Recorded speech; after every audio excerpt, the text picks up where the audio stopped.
Hi everyone! I feel like you guys missed us. Matagal kaming walang stream or walang cast. But now it is time for our MWI. Yes, all the way from Paris. We're gonna be your casters para sa exclusive broadcast under Just ML. I'm Yuko. Kasama ko dito si Miggy na biglang nag-denim jacket. Oo, kailangan. Sabi Nag-live. sa atin kailangan at least merong over the top Ay. Well then, okay, mamaya, game 2, game 2. But yeah, so this is gonna be series number 1. We have, actually, madami tayong series today as you guys might have noticed dun sa schedule. Pero kasi sabay-sabay. So Yo. we don't really know which ones we're casting, but what we do know right now is on the way na ang ating draft. So direct patay na po ng ating pick and ban phase for game number 1, series number 1. Ano muna ang mga gusto mong i-bring up sa meta? Kasi before we started casting or before we appeared in front of you guys, yung napakalupit naming direct Yes, na sir. pangalan Marcus, binigyan kami ng photo na yung meta or patch for MWI. Actually, nakikita nga natin that a lot of the junglers na tanky junglers or utility junglers natin na nerf. So, their clear time, more or less magkakaroon na ng sabayan with the assassin junglers. Kaya at least yung pinag-usapan namin ng mga casters dito na there's a chance that assassin junglers will come back. Makakapantay na, makakasabay na sa mga utility junglers natin. Pero, speaking of that, actually, since we're talking about the junglers, we Yeah. are looking at Aurora Storm versus Team Ray Young nga naman. Tapos, ito yung signature pick actually coming from MSC. Nakikita natin talaga, Mongolia lang. Because Aurora Storm's representing or a lot of their members are, or halos lahat actually, ay galing sa Mongolia. Sila lang yung nakakalabas ng effective na Hirara. And then nakita nga natin dito, right from the get-go, nakita na natin na prioritize talaga na first pick, Hirara. Yeah, blue side first pick. So, that's a lot. And pag Hiraka, you would want another layer of setup. Kaya siguro they immediately got Atlas. Kasi ang naging sagot ng kalaban nila dito is Glue and Lilia. So, madikit na ang daming damage. Plus Yeah. a Moskov to beat. Nakikita nga natin talaga with their picks, ito yung Glue has surprisingly been usually banned siya or pick 4-5 siya kasi nakikita naman natin if you have a lineup that could address it, specifically mga mobile, yung mga may maraming dashes, maraming blinks, mga flicker, hindi talaga makakonect yung Glue, but para may game plan sila in mind because they have that setup as well. They are looking to really stick to the players of Aurora Storm with that Alice pickup naman. Nagulat ako sa isang comment dito, by the way, from Calvin. Sabi niya, patay na ba si Ryota? Guys, ano yan? Last na alam ko, LFT lang siya. Bakit iba yung umabot na balita sa inyo? Guys, he's alive. Right? Yes, sir. Tapos MWI tayo, guys. Women's Invitational to. So, alam naman natin na we are here to highlight yung super competitive scene natin dito sa MLBB. Nagulat lang ako. But yeah, so after yung Suyu ban, it was followed up by a Freya ban as well as a Uranus. Tapos, Gwyn ban. Despite the shift sa meta, Gwyn is still pretty good kasi in my opinion, she's that sweet spot in between damage and tank. Yeah. She isn't too tanky, pero hindi din naman siya super lambot when she goes damage. That's probably why viable pa din siyang maban dito. Yeah, actually, because you brought that up nga naman, Yukes. Yes. Yung nangyari kasi pinag-usapan nila sa panel a while ago.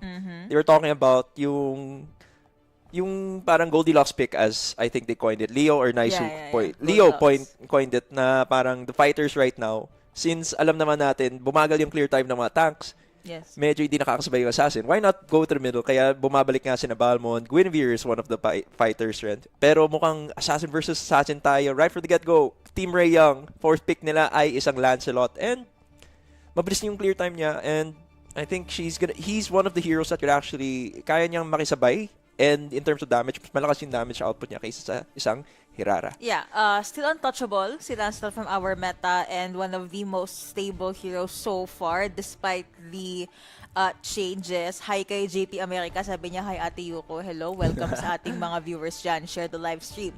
But yeah, I like what we're seeing so far sa nagiging build up for both teams' drafts. Sora last pick. Ooh. Right after a Lunox pick. So that's like 2.5 the heroes for setup, and then the rest is more on damage. How do you feel about Sora Dispatch? Sora, ang lambot na niya eh. Actually, sobrang lambot niya. Damage-wise also, medyo you'd really want to pick him up for utility. And that's why usually katandem niya talaga yung Atlas. Hopefully, they layer their skills properly. Kasi nakikita naman natin pag nag-shifting skies and fatal links, Yes. medyo nagkaka-bug out if isasabay may nila. orb effect yan eh. Let's see how True. they're gonna layer it. Pero yung surprise pick on the last side of Team Ray Young naman is the Hanabi. Yeah. Nakikita natin usually pag meron mga mobility roam siyang kasama, that's when you pick up the Hanabi. Pero dito parang meron silang mali, parang may pinaplano sila, di lang natin sure kung ano yun. That's a nice way to put it. Yeah. They definitely have a plan. And gaya nga nasabi natin, it's just the first series of the first day. Yeah. So they can still pull off these drafts. They can still make these plays. Let's just see how Hanabi will survive. Kasi if you think about it, there's a Lunox, Yeah. there's also a Moskov, and there's a Sora. So I really want to see how Quinn will play out yung kanyang positioning dito. But again, this is game number 1, Aurora versus Team Ray. Let us know what you guys think sa ating draft dito. Kakapasok lang ng game, Team Ray will try to capitalize sa kanilang mga pokes, especially malalambot pa yan. What, you have a Atlas, you have a Lunox, pero mukhang, speaking of pinapalagan dito, in the EXP lane, perks of being an Alice, kaya mong gumawa ng ganyang plays. Yeah, yung talagang didikit ka lang talaga sa Sora and we really gotta respect the damage over time na binibigay niya. Napa-flicker nga naman si Luet doon, pero as we are looking, mukhang early game invade ang Team Ray Young. Now they're just gonna poke down Nika. Nika might be going down pero napa-flicker rin agad. 2 flickers burned on the side of Aurora. That's a lot of spells na nagamit agad this early on. Team Ray definitely trying to push yung early game aggression. They want to get that snowball first. Why? Because may Hirara. So you kind of want to shut that out. Agad-agad. Uy. Also, mukhang Tan was able to spot out yung Hirara dito. Yung Momola is coming in. Pero mukhang si Anu is being chased by not just 1, not just 2, but 3 people from Team Ray. Safe naman siya, makakaalis because mobile yung hero. But that's still a scary thing to do kasi you can see how well ang pag-juggle ng Team Ray this early on. Yeah, they really got the best trade out of that engagement kasi nakita nga nila Anu was invading. And then therefore, nabagalan siya sa clear time. Nakikita natin medyo level-wise lugi ang Aurora Storm pero that's gonna be something you have to respect pa rin. Level 2 yung power spike naman ng Hirara. And now we're looking at a turtle take currently hawak ng Team Ray Young. And because of that, they do have the eyes set. Dito ating turtle, Nora jumping in, was able to get 2 at hindi mo na makakalaban ng ibang members ng Aurora. But someone na nakalapit right now ay si Nika. Ay! And that will be a very, very bad or at least questionable choice. Pero mukhang I stand corrected because nakahabol ang Aurora. Wala ng isa, pero nakabawi naman sila ng 2. Case in point, they got Kiboy and si Nora yung nag-set up and nakakuha ng magandang CC dito. Nakuha ng Aurora. And on top of that, nakuha din ni Hirara ang ating turtle. Mismo.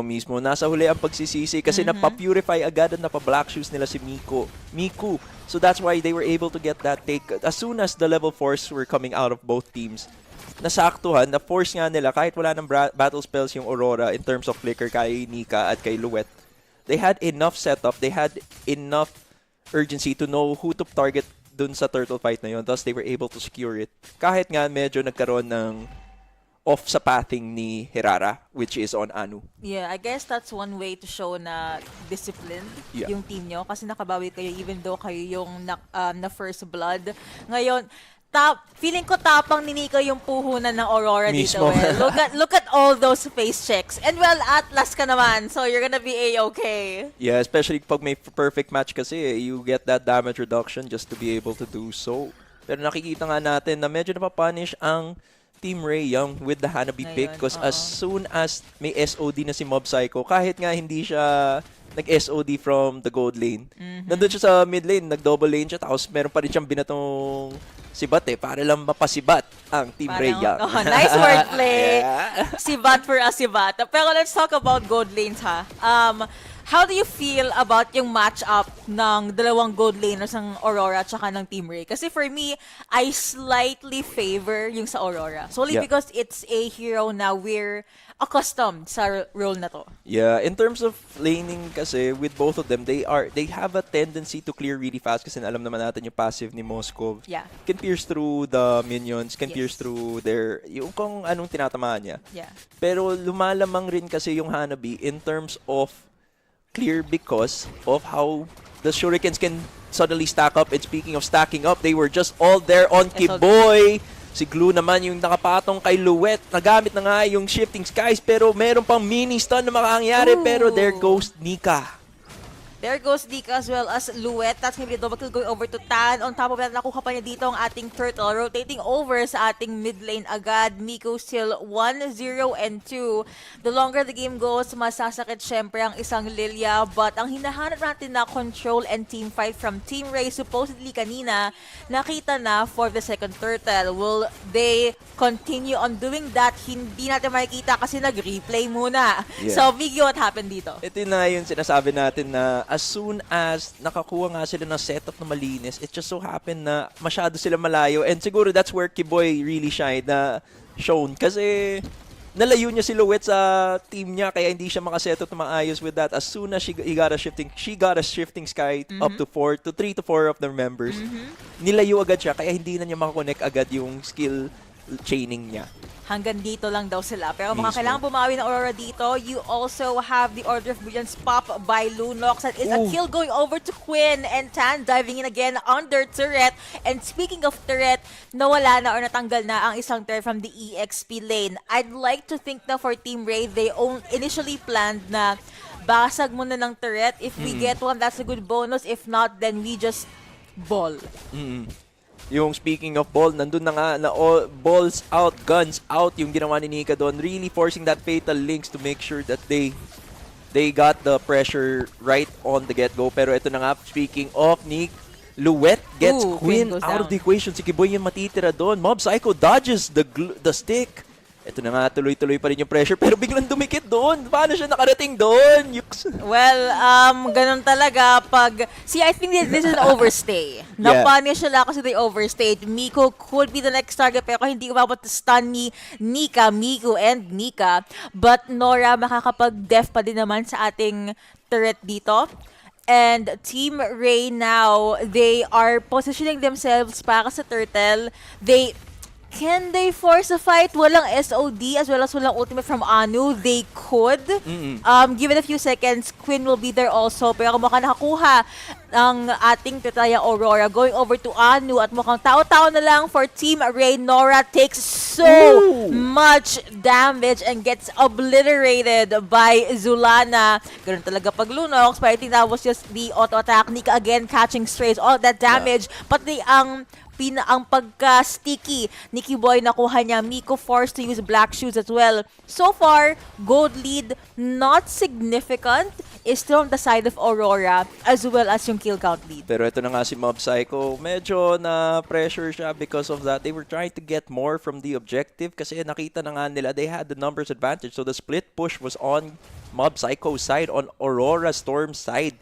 So right now, it's just a matter of trying to protect and secure this mid lane turret para sa Team Ray Young. Kasi alam naman nila, pag makuha na ng Aurora yung mid lane, mahirapan na sila. Mahirapan na sila makaposition ulit sa mapa. Kiboy gets stunned, nahuli dito, as well as dash in coming in from Sora. Killing spree si Zolana, 3-0-2. Yeah, you don't want that. Pag meron ka katapat na lunok. But that's a good thing for Aurora. Right after makuha ng threat, they rotated over sa ating mid. They got one. It's not the jungle, it's not the mid laner, but it's someone kinda important. It's the roamer. That still counts. A kill is a kill. And si Kiboy yun, which is 0-3 by the way. Yun nga eh. Actually, yung isa kong critique sana kanina for Aurora's draft was the fact that they kind of played a really farm-heavy, farm-reliant lineup because they have a Lunox who needs farm. They need they have Moskov that needs farm. Yeah. Pero siguro kaya na-counter nila or they're able to balance it out because of that Hirara pick. Alam naman natin gaanong kaaga siya nakaka-online. Yes, yes. Kaya she's just a nuisance all around the map just because of that early game or early level power spike niya. And no kills just yet. However, if we're gonna look at numbers, 0-0-4 siya. 4 assists and 4 out of 6 kills na nakuha ng Aurora. That is a big thing.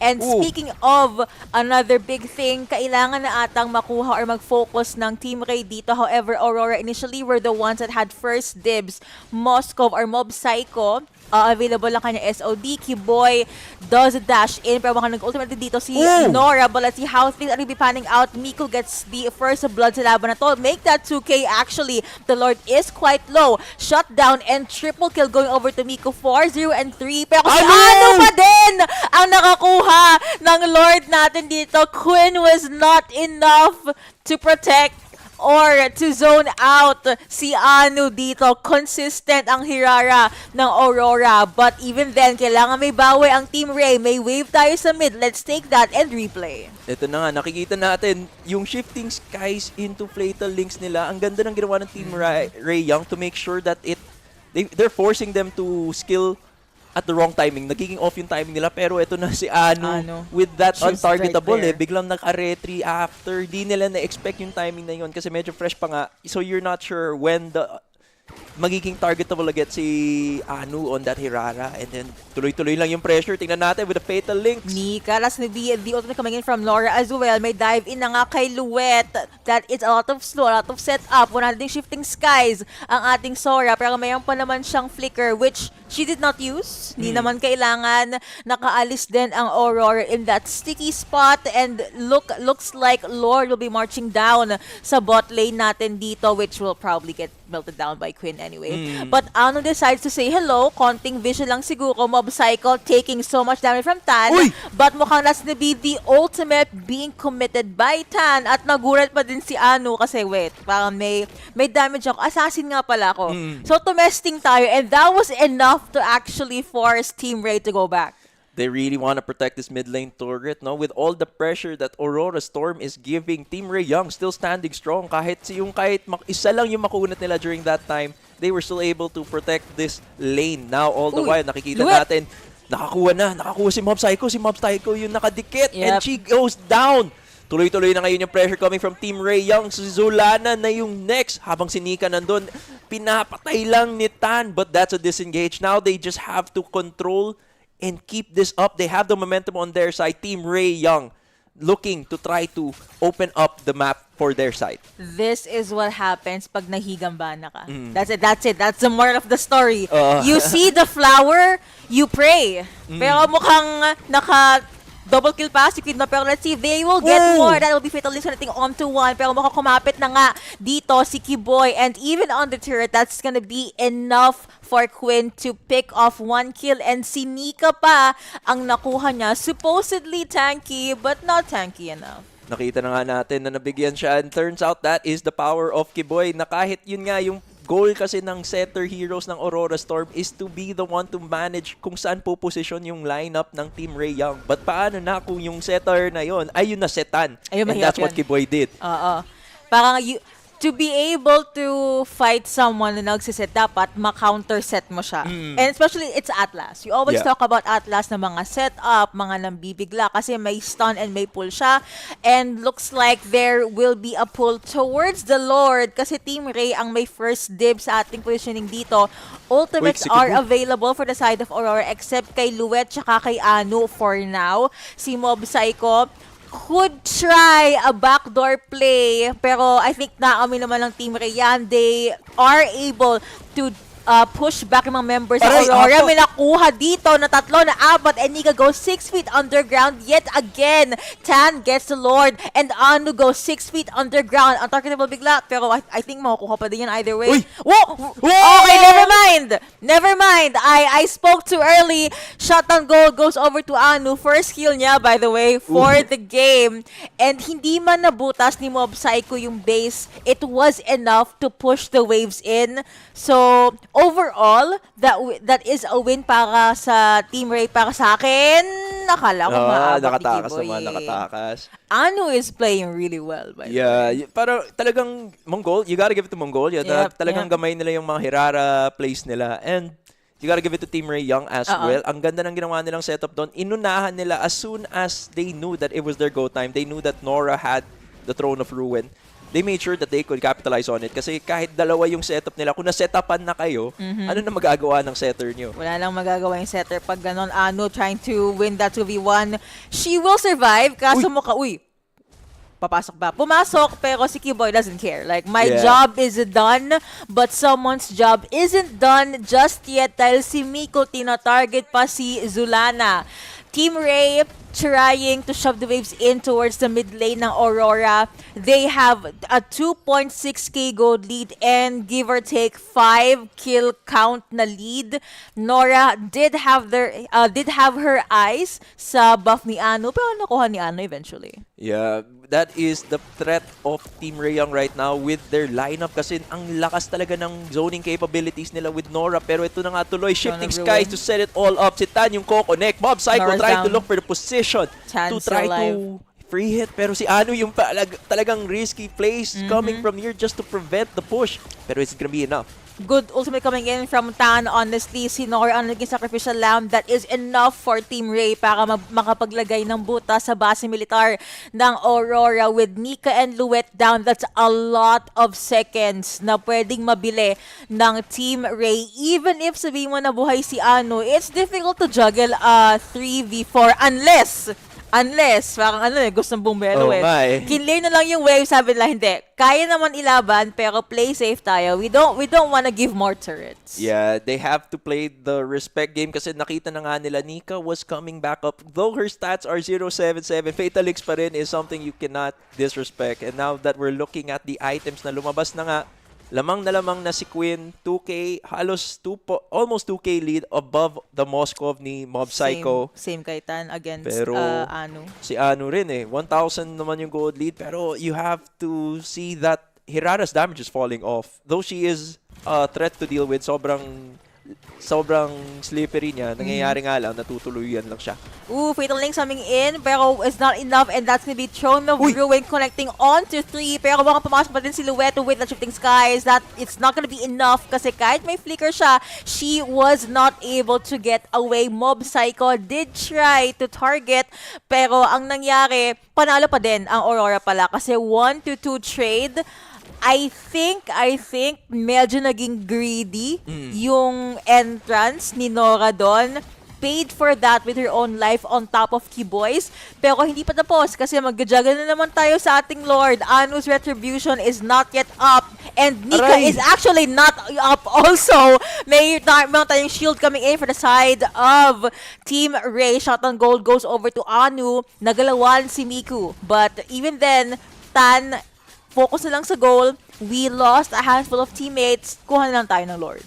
Yeah, they kind of both teams played that clash or that engagement for too long for both sides. Pero nagkalamangan, nagka-tradean sila. Pero lumamang pa rin yung Team Rayong because they just had the better position and better lockdown on the Lord. Pero meron namang, maganda naman yung wave clear. Yung kailangan right now ng Aurora Storm, I believe, is they have to be able to play their spells or use their spells the way they want to. Kasi nangyayari, nade-disrupt sila ng Team Rayong And maganda rin naman yung ginagawa ng Team Rayong, the way they are forcing skill usage out of panic. Kasi nakikita naman natin, susceptible sila. You've seen a lot of panic flickers. Pero those panic flickers were able to actually let them survive and that's why they got the early game ahead. Ang naisip ko nga din, it's because Nora isn't afraid na mag-dive sa likod. And yung higan ba na nga ni Queen na pagtabi-tabi kayo, ayun lang, mahirap na yon.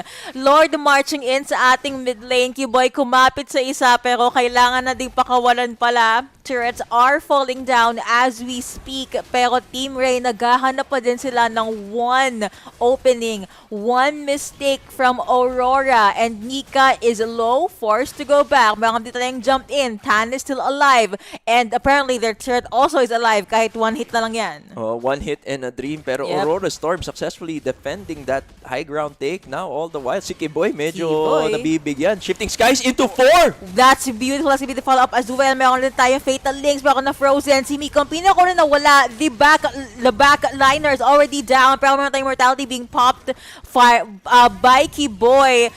Zulana takes the kill onto Tan, 5, 2, and 6. Pero ngayon, 6, 3, and 5 naman si Zulana. That is a clear win for me for Aurora kasi not just a good defense sa base, they also forced Team Ray out of their perimeter. Pero meron tayong replay. What happened dito, Miggy? Yun nangyari doon talaga. The beautiful shifting sky coming from Luwet.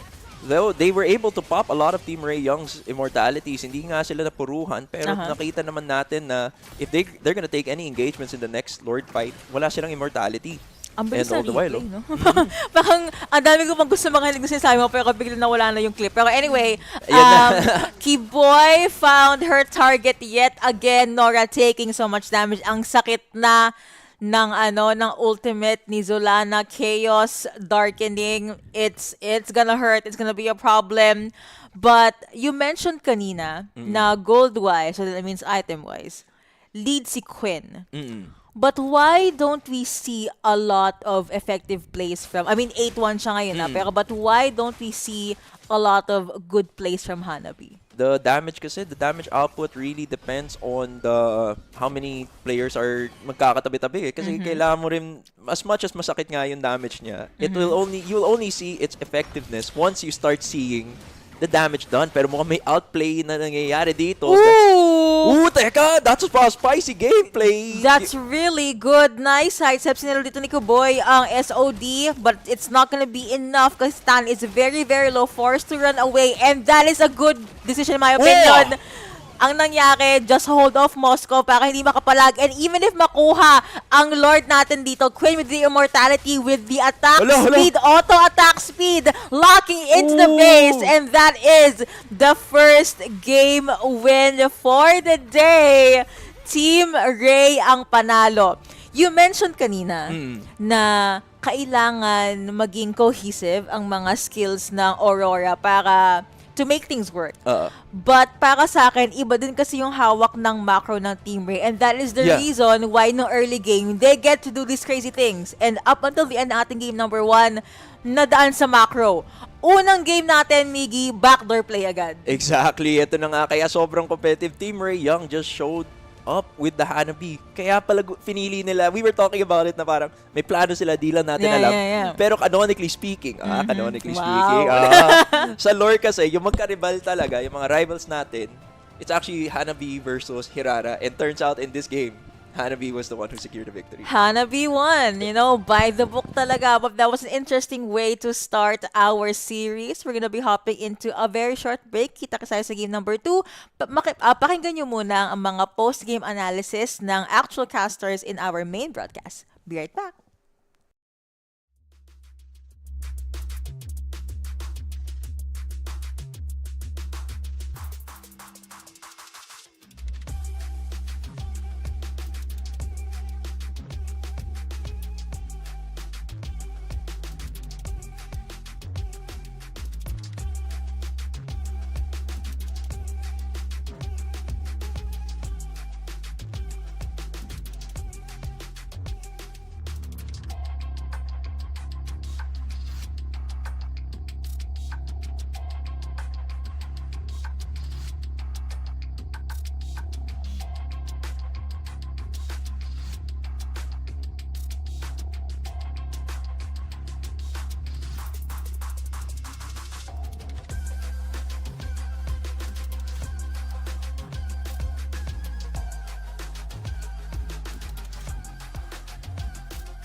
Play is in our DNA. Whenever we let it out, it becomes our superpower. Now imagine an entire city being built to supercharge it. Kadir City, powered by Play.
We were there.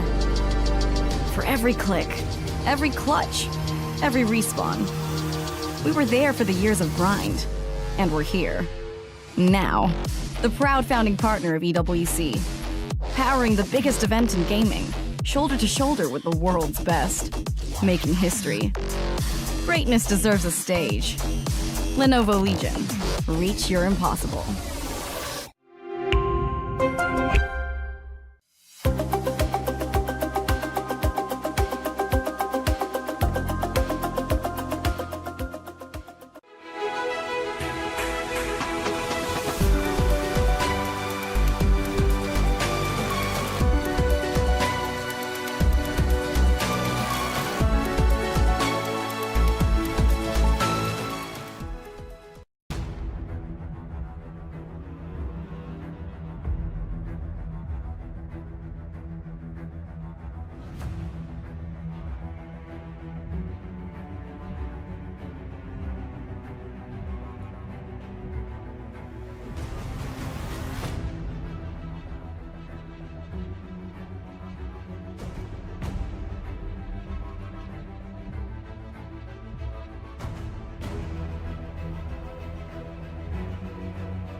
I had an intro in my head, but nawala siya kasi nakita ko may badang pick. So, direct punta tayo sa draft. Yes, That's sir. interesting. That's interesting. So, Miggy and I talked about this nung hindi pa kami pinapakita sa live stream. Now, there is a couple of adjustments. Atlas banned out, as well as a Glue and an Alice expected from Aurora. However, that means it is a first pick Guinevere for Aurora's side.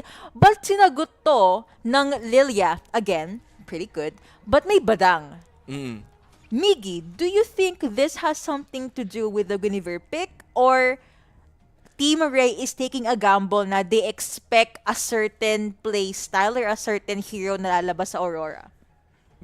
Yung pwede siyang response rin kasi sa lineup ng Aurora with the badang kasi, you know that it kind of forces blinks and dashes out of yung walls na nilalagay niya. Pero, meron rin kasi silang siguro inaabangan na pick up because we don't know kasi kung offlane or XP lane to or roam. Medyo flex pa yan yung badang pero tendency's been shown na nagro-roam siya in multiple MSC matches naman. Yes. Pero right now it's still up in the air kasi the Minotaur was a great response to this too kasi at least kung magpader siya, meron nang magdadabog lang si Mino tapos hindi na sila makaka-connect agad eh. So it's a matter of pahirapan na lang ng execution ng lineup nila. Another thing I want to highlight from Aurora, I say that even though I've only seen like 2 games from them, they really love yung layering of skills or yung combo because hear me out. Sure, maybe no one's Fury, pwedeng counter-attack, pang-cancel, whatever.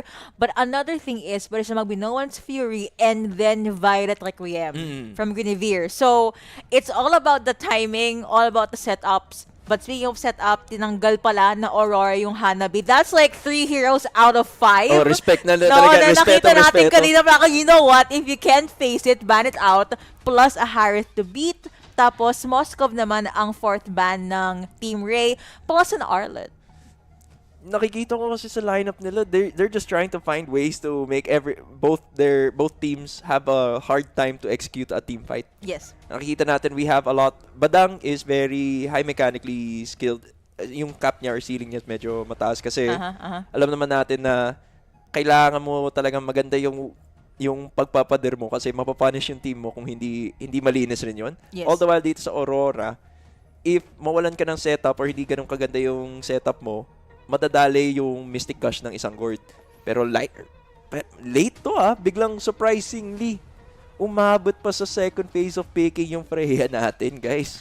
This is something I've never seen. Okay? Something I've never seen na ganito ka-late makukuha yung Freya. And may... Ooh! Okay. Jungle Freya? Hindi, Guinevere yan. Jungle Guinevere. XP Freya. Okay.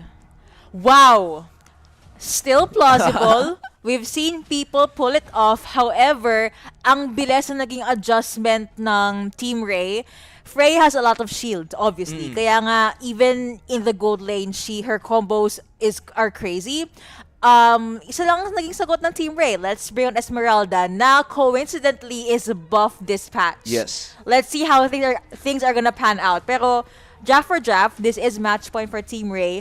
Do you like the changes for Aurora? I mean, yung changes ng Aurora dito would be yung timing ng jungle, ng lineup nila or team composition. Much like their earlier game, this time they really double down on early game pressure. Kasi by bringing out that Freya, by bringing out the Clint, kung hindi man mastakan ng Skypiercer yung Clint, medyo may timer talaga yung lineup ng Aurora Storm. Yeah. On the side naman of Team Rayang, maganda naman yung sagot rin ng Aurora Storm to the lineup of Team Rayang, especially with how they are gonna address. So, pahirapan lang talaga ng execution when it comes to teamfight engagements.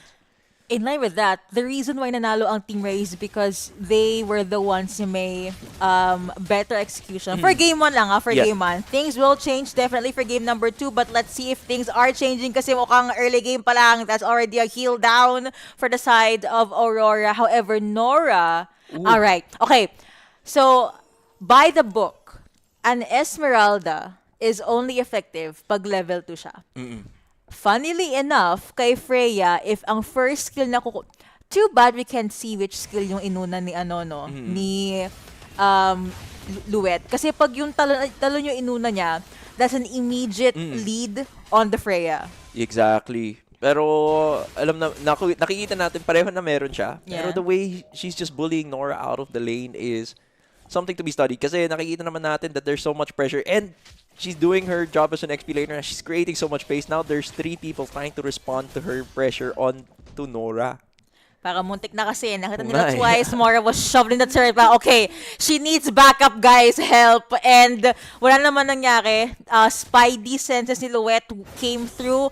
And mukhang kahit yung damage Aray ko niya po. will come through. Nora was forced to use the heal there. That's gonna be the jump in. And meron tayong knock-up dito coming from the side of Aurora. Kiboy dangerously low. Anu was able to use yung Violet Requiem and shouted pala kay Shake. She's watching right now. Hi, Shake. I miss you. I hope you're okay. Going back now to our gold lane. Wait, never mind. Wala mangyayari sa gold lane. It's a Claude and Clint, guys. Nothing's gonna happen. Farm lang yan. But Turtle is now up and everyone on the map is buffering. Oo. But they are Tuloy pa rin. working their way Oo. towards the Turtle. And ayun na, tama, Ayun na, tama, tumuloy sakto. na sa turtle. Now positioning Team Ray gets first dibs. Yet again, may falling star moon si Nora. And that will be the ultimate connecting onto nothing. May Leslie ata. Ano May Mystic daw? Gush. And first blood goes over to Kiboy. Nakita ata kasi na walang pang combo si Anu. And because of that, Tan immediately goes over to the next objective, which is yung turtle nga natin. And nagalit yung direct natin Oo. kasi nag-buff. Okay, direct, okay lang. We got you. We got you. But yeah, first blood and first turtle goes over to Team Ray, which is a good thing. And something now we kind of discussed nung break after game 1 was they always know how to answer yung Aurora. That's the thing about Aurora's lineup. Pero kasi that's gonna hurt them the early game a lot. Kasi alam naman natin, ngayon they're really transitioning to ending the game really quickly. Kaya nandun yung pressure coming from Luet on the Freya.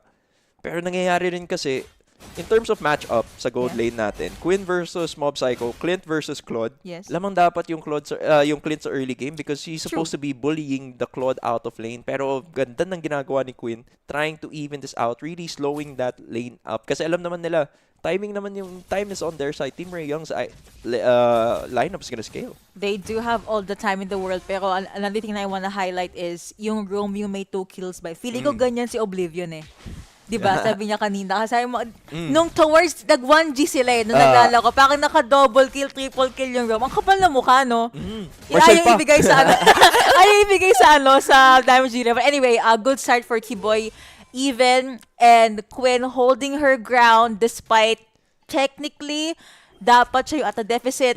Ngayon, Team Ray, they're not gonna stop. Nagmaneuver around si Nora trying to look for an opportunity against the Wet. Pero mukhang tumalon dito ay si Anu. Nora not yet tanky. Zulara won't be using Mystic Gush pero Tan already there, dishing out a little bit of damage and the stun from Zulara does come through pero not enough for Aurora to actually commit. Pero ang nagko-commit dito ay si Quinn. That will be the Blazing Duet as well as Kiboy. Meron bang ultimate dito si Nika? Meron, but it's too late. They're not gonna commit. Yeah, that's a lot of ultimates coming from both sides of the Land of Dawn. Nakikita nga natin na medyo babagalan ng both teams tong turtle take na to because they want to be able to replenish their cooldowns, making sure that they have the advantage in terms of skill usage. And Mino and Fury there just you dropped. go. Connecting onto the Violet Requiem. Meron din tayong wall coming in for the side of Team Ray. Kiboy dangerously low but hindi na secure ang kill dito. Nora instead will try to make that Hail Mary pray. Pero mukhang pag-Hail Mary na lang kasi naging 1v3 was able to get away. Aurora was able to get the objective, but I think yung only saving grace ng Team Ray dito was, and you pointed this out, Claude, the mag-isa CXP lane, was able to shove the lane. Pero mukhang I stand corrected. Mauna pa ata ang Aurora sa pag-takedown ng turret dito sa baba. Anu did jump in, has her eye set on Ayun Nora, and pinagsusuntok dito ni Kiboy. Stun connecting onto one. Mystic Gush is gonna hurt a lot, and Kiboy gets lasered down. 6 feet underground ngayon si Kiboy for 10 seconds. 2-2 on the board, but things are looking pretty well for Aurora. Maganda yung ginawa nilang execution. Beautiful execution from both teams. It just so happened that they prolonged the engagements. Ito yung maganda. Kaya nag-survive yung Team Ray Young after that Turtle 5 was because of their macro. Yun nga, dun sila lamang sa game 1 nila, na minacro nila. to the point that even here, they were able to just force the aggro and the pressure from both teams. Na-split nila, so they didn't know who to prioritize. Though Nora was there as a potential target, nakita nila na iba yung focus naman ni Luet. So both of them, nakatakas sila dahil dun. And buti na lang, nandun pa rin sila. They committed to the bot lane. They were able to pressure and then nag-overstay naman yung Team Ray Young. Kaya tumuloy yung lamang ng Aurora Storm after the turtle. Ang daming pag-iiba sa plano the longer the team fight goes. Pero it also shows na both teams, they adjust pretty well. Nika, ang sakit ng damage coming out from Tan, but she was able to get out of there alive. Miku, para lang may extra layer of safety, decides to jump in with the glooms or the blooms. O nga pala, this is the second time na kinuha ni Miku si Lilia. Okay naman performance ng Game 1, so why Fix was not broken. Pero mukhang ang hindi pa broken dito ay ang Aurora. Despite the early game mistakes, buhay pa din sila. They were able to come through, pero mukhang hindi kumonekta dito ang combo from Aurora Gaming and Team Ray. They are now the ones very, very confident. Nora with that Stardust Dance, making sure na hindi makakalapit si Luet. That's a nice wordplay. And Turtle being secured by Tan. Kahit na medyo mababa na ang buhay ng kanilang mid lane turret, they are still alive, and Mob Psycho was able to stun dito si Nora para hindi pa makalapit. Ang napapasin ko kay Nora, we might see an item check later, pero napapasin ko kay Nora, tumatapang na siya. Is it because of the go? Hindi naman ganun kalaki yung lamang niya. Ang may malaking gap ngayon sa gold is yung Claude and Clint. Yeah. I think it's because of the way that Team Ray Young is just playing this, because they knew, kaya nagtapang si Nora doon was because they knew wala na mga ultimates yung Aurora. They knew that they couldn't be punished as easily kasi Minoan Fury missed. And then now, tuloy-tuloy lang to. It's not like Mob Psycho has the damage right now to deal with them. Kasi that's Black Shoes used and Mystic Gush to follow up. Pero wala pa rin sila makuhang kill from that engagement. That's bad. Yeah, that's bad. Kasi, 4 out of 5 ultimates already burned by Aurora and not a single kill ang nakuha nila dito. Exactly. Na-expect ko nga sana si Zula lang mapipick off niya si Nora or si Miku man lang kasi nag-Mystic Gush eh. Or the turret. I'll take the turret. Pero, even then, hindi talaga. Walls already up para hindi makalabas agad-agad si Nika and Team Ray. They will be grouping together habang Silhouette nagsasablon ng wave doon sa taas at EXP lane. Ayun na nga, talagang the pressure is actually on Nika. Kahit siya yung frontliner, talagang binibigyan siya kasi alam ng Team Ray Young, they probably noticed that even though they don't focus on the damage dealers or the backline, yung humaharap lang naman talaga sa kanila si Nika with that Minotaur. Kung yung Minotaur wala na sa equation, talagang mabibigyan lang yung Aurora. They're just gonna get run down kasi front to back na lang yung tactic ng Team Ray Young to make sure that they dismantle this lineup. Naisip ko nga, if ever ma-pick off si Nika, which she was pick off kanina, pero pag wala yung Minotaur, who's next? Parang Freya, maybe, pero hindi pa ganun katanky Silhouette to be that ballsy sa ating laban. But let's see who will make that good play kasi another Lord is up. Siyempre, Aurora, hindi sila papatalo. They do get the vision sa Lord first. Nasa likod lang si Mob Psycho, level 11 versus 12. So, lamang pa din si Quinn, but Quinn is very, very low. She took a lot of damage and Kiboy taking a lot of damage as well. Meron tayong konting bomb explosions coming in from Miku. Hatsune Miku agad naisip ko. And Quinn was forced to go back. Palapit naman na siya dito sa ating Lord Pit. Aurora, they are trying to do the Lord Dance. Meron tayong Minoan's Fury. Meron tayong knock-up. There's gonna be a good setup coming in from Aurora, connecting onto our Mystic Gush. Pero mukhang si Miku mawawala dito. Luet jumping in as well. Meron tayong Blazing Duet, courtesy of Quinn. Will it be enough? The answer is no. 3-3 on the board. Si Miku lang ang nawala sa skirmish na yon. Ang ganda ng ginawa ni Nora doon. And all the while, Zulana. tuloy pa rin yung pressure ng Team Ray Young. They were able to take Zulana out of the equation. And then that's what this Esmeralda's meant to do talaga. They're just having the time of their lives. Kasi nangyayari dito was the fact that they had someone to zone out any further engagement from Aurora Storm. And then judging by the items, they are able to do so. Kasi talagang kahit sabihin nating even out na siya, we're heading towards the late game. Yeah. That means the damage dealers are online. Masakit na si Lilia, masakit na yung Claude. And sobrang kunat na ni Nora, especially because their Aurora Storm's lineup just feeds her so many shields. I also checked the numbers or sa gold ng mga players kanina nung pinakita ng production team natin. 1K plus yung gold lead ni Tan. Against a Guinevere, that's very, very bad. Kaya siguro, Anu doesn't show up unless meron ng set up from Aurora. Site being picked up by... Ang tagal naman ng site niya, 11 minutes. Pero baka iba lang yung recipe niya. Pero 2 levels down rin si Anu versus Tan. Oh yeah, 14 and 11. That's gonna be the stun and knock up. Miko gets burned and gets melted down immediately. Medyo mas makunod ang Lord natin dito. Nora again with the Stardust Dance. Nasa likod lang si Queen, maybe looking for the next perfect opportunity. Pero Kiboy na ako ng dalawa. Stun does go through. Will the damage be enough? Walang damage, walang setup. Because of that, meron tayo Mena coming in from Nika. And blazing duet from Quinn was able to melt down si Zulana on the gourd. And Nora buhay pa din despite everything that happened. And Mob Psycho nakakuha ng ating Lord. But guess what? Tao-tao na lang for Team Ray because Tan gets a kill onto Nika. That was a 1-2-3. But the Lord did go over to Aurora. Miggy, was that worth it? That was in fact worth it for Team Ray Young. Kasi nakuha man yung Lord ni Mob Psycho, lamang sila sa numbers game so hindi nila makakapitalize yun. As we could see in this skirmish na nangyayari dito sa Lord fight. They were just giving and taking pero nangyari lang. Mas dehado sa HP lang yung Aurora Storm. And doon na natin nararamdaman talaga yung pressure na kahit nakuha nga nila yung Lord, mas lumamang pa yung gold lead ng Team Ray Young.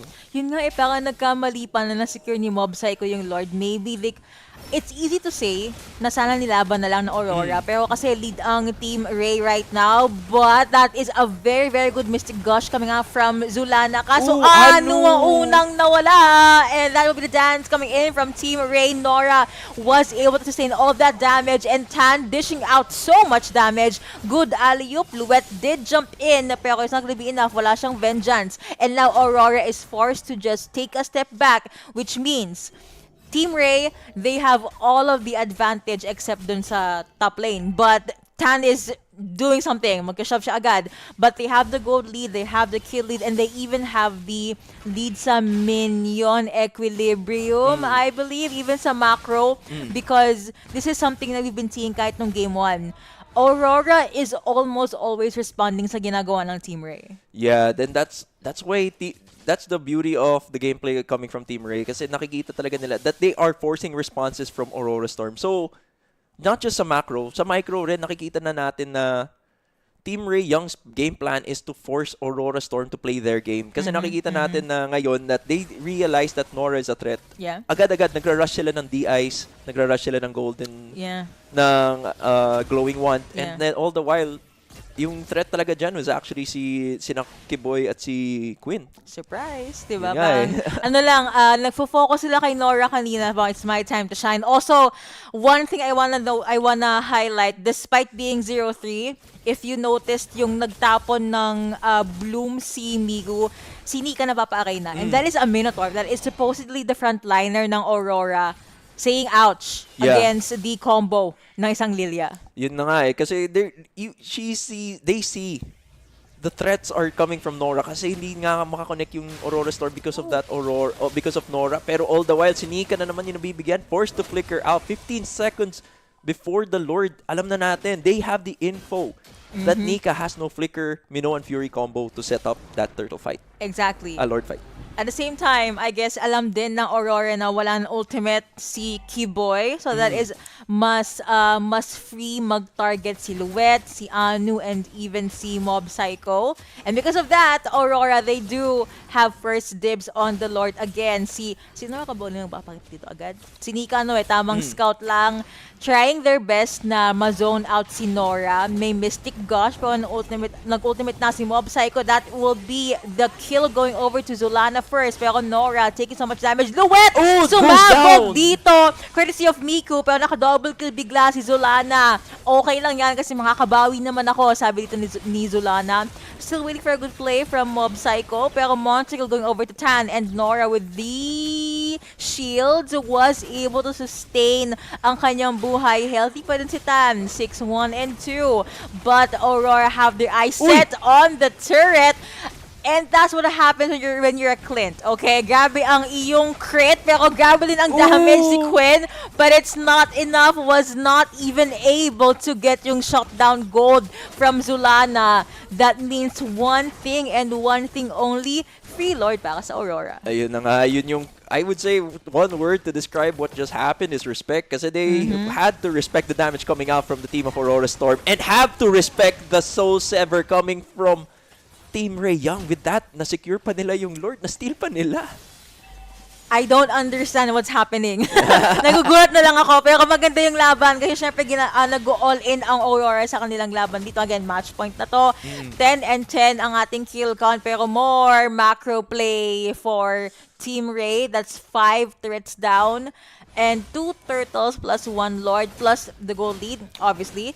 Nasa taas ang ating Lord, and Kiboy does have her eyes set on Kiboy. Ang lagi na niyang kinukuha si Nika. Yeah. Si Nika lang sapat na. Yun na nga eh. Kasi, as we mentioned, yun yung goal talaga ng Team Ray Young. It's just if front to back them. Kasi kung wala na silang Minoan Fury, wala na silang pag-setup, and all the while, Mob Psycho get taken down by Miku. That's Tuloy bad. pa rin.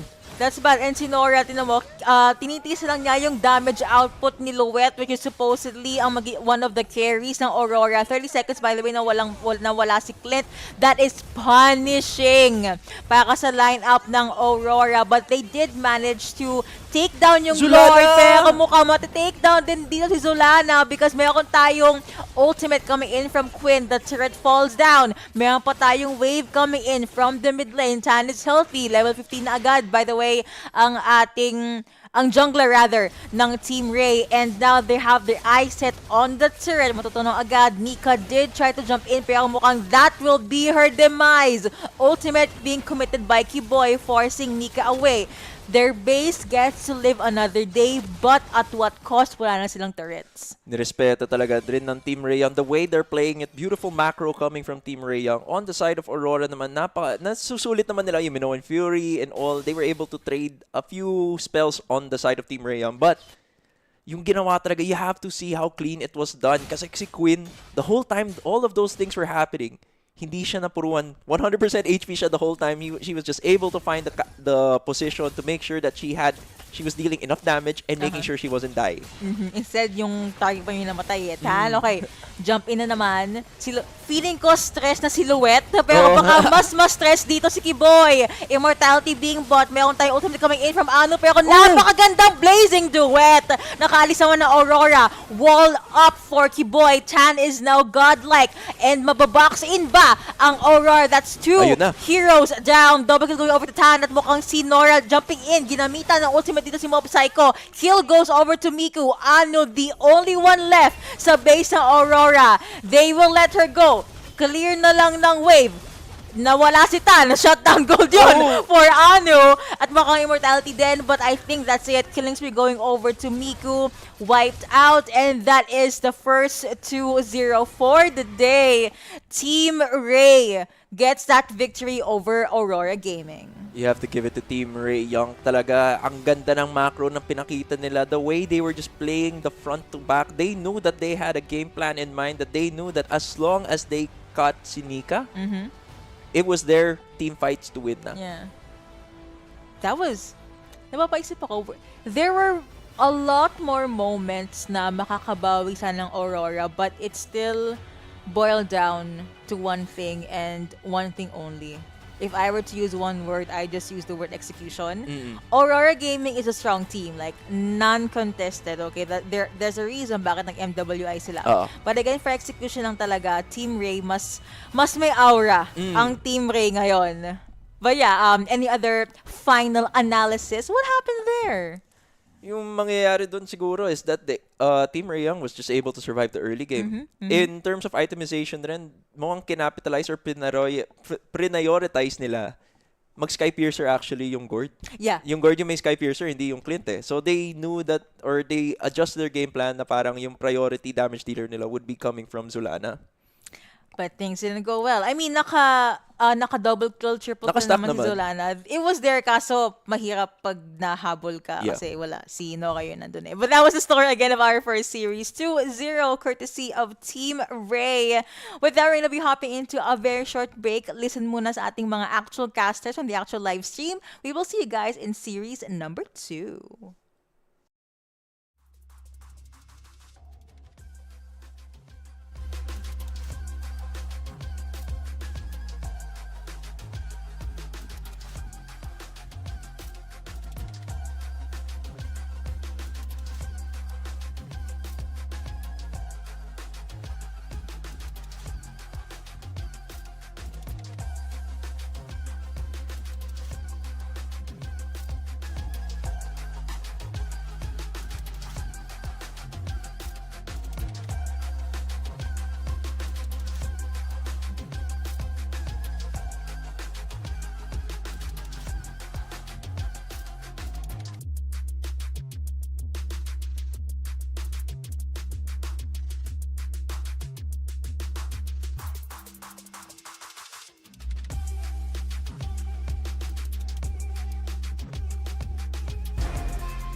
Thank you very much, gentlemen. Yes, my name is Afel. Alongside me is Chi-Boy. First of all, big congrats. You did amazing. You know, amazing you. glue as well as the badang. So, first of all, I gotta ask, how do you feel? Because honestly, game 1 and game 2, it wasn't super easy. It took you guys like, what, 21 minutes, 18 minutes? How was it going up against Aurora? Okay, I think for my team, they really did a good job. But for me personally, because I did a lot of like mistakes. I misclicked so many buttons. Cause for me, the buttons, I don't know what's wrong with the buttons, but I keep pressing the wrong buttons. Yeah, I think I've adjusted it. So hopefully the next game, it won't be like that again. And also, I really want to thank my team for not like blaming me for like pressing the wrong skills. And thank you for carrying. Nice team, nice team. Hey, speaking of, I still remember game 1. Eventually, we got Hanabi ending the game with a backdoor. But before that, we see you and Tan. So 10. You know, Tan, potato, right? So you and 10 tried to get Mob Psycho on the Moskov. Yeah. And then all of a sudden, the Moskov did so much damage on the Lancelot. So tell me, what was the first plan A? And then how did plan B, just ending the game with a split push, happen? Oh, I think I saw Moskov at the bottom right. Then after that, I told 10 to go and chase him, but I went behind. I should have just straight away go to him, so it was my mistake lah. And after we failed, Queen was like, she said this, you know, trust me guys, you guys better trust me, I'm gonna end. Then we just disturb the enemies and then we don't let them go back, and she ended because we trust her. Hey, you know what? Trust is very good. And see, good on you. You pressed the wrong buttons, but you made sure that the Moskov just couldn't come back. Now, talk about game number 2. Amazing badang as well. I gotta say, Mob Psycho seemed pretty strong on both games. But who was the real problem when you go up against Aurora? Like, who made winning very difficult? I think for first game, I think it's just Hirara because Oh, yeah. I still don't understand the skills. So many skills. At one time, I played glue, right, and then I ulti her because I thought she didn't have skill, but she still got skill. Then second game, I think it's just like keep pressing wrong buttons, you know. Like first time I think I got 2 enemies, then I second skill, and then I wanted to ulti, right, I pressed the second skill again, then the wall's gone. Well, Nice try. Nice try, say la vie. Now, here's the thing. We gotta talk about your upcoming opponents, right? Who do you think you're going up against? Is it Falcons, ID, or Zeta? Falcon ID. You're wrong. Wrong? It was 2-0 Zeta. So Wow! yeah, I know. Wow, like Wow! like how do you feel about that? Because I didn't watch the game so much because I was watching you guys, but then when I watched the scores, like that's very interesting. Wow! That's an crazy results. Unexpected. Do you think you can prepare for that? Can. Why not? Hey, there you go. So this is Chi-Boy or Key-Boy. It's Chi-Boy, guys. Yeah. Remember it. Speaking of, 10 did amazing. Could be time, but we're gonna be calling 10. 10. Thank you very much. And now, here's the thing. StreamB, we still got more games going on. So we're going for a break, but when we return, we're gonna start the second best of 3. We'll see you guys then.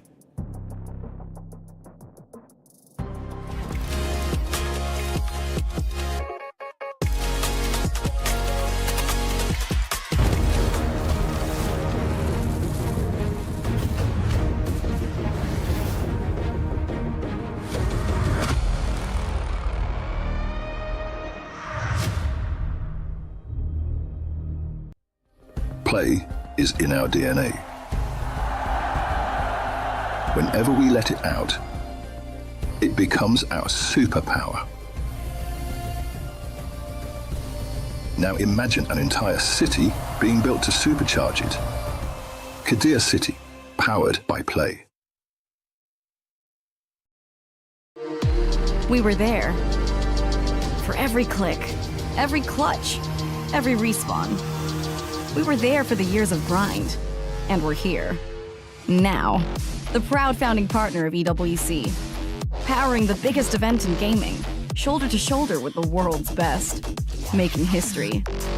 Greatness deserves a stage. Lenovo Legion. Reach your impossible.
Brooks, ano sabi mo kanina, Brooks?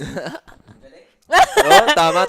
Magaling. Magaling. But yeah, hi everyone. Again, good evening. You're watching the first day of MWI. This is the official broadcast made possible by Just ML. We're going to be your casters for the second series. Yes, this one. I'm Yuko. Alongside me is Miggy. So series number 1 was 2-0. Yeah. Do you think things might be different ngayon or baka 2-0 ulit? Kasi even sa kabilang live stream, Mismo. 2-0 din daw. Exactly. Honestly, na-spoil na tayo kasi yeah. ayun Pero feel ko rin, there's a possibility. Pero Yeah. syempre, sobrang competitive kasi. It's just a back and forth from both the teams. talaga. And with that, let's hop on over sa ating pick and ban phase. We briefly talked about yung first pick, Matilda. Personally, I was surprised kasi wow, first pick. But you told me na prior ban siya in a different series. Yeah. Could you talk to us bakit first pick blue side worthy na ang Matilda ngayon?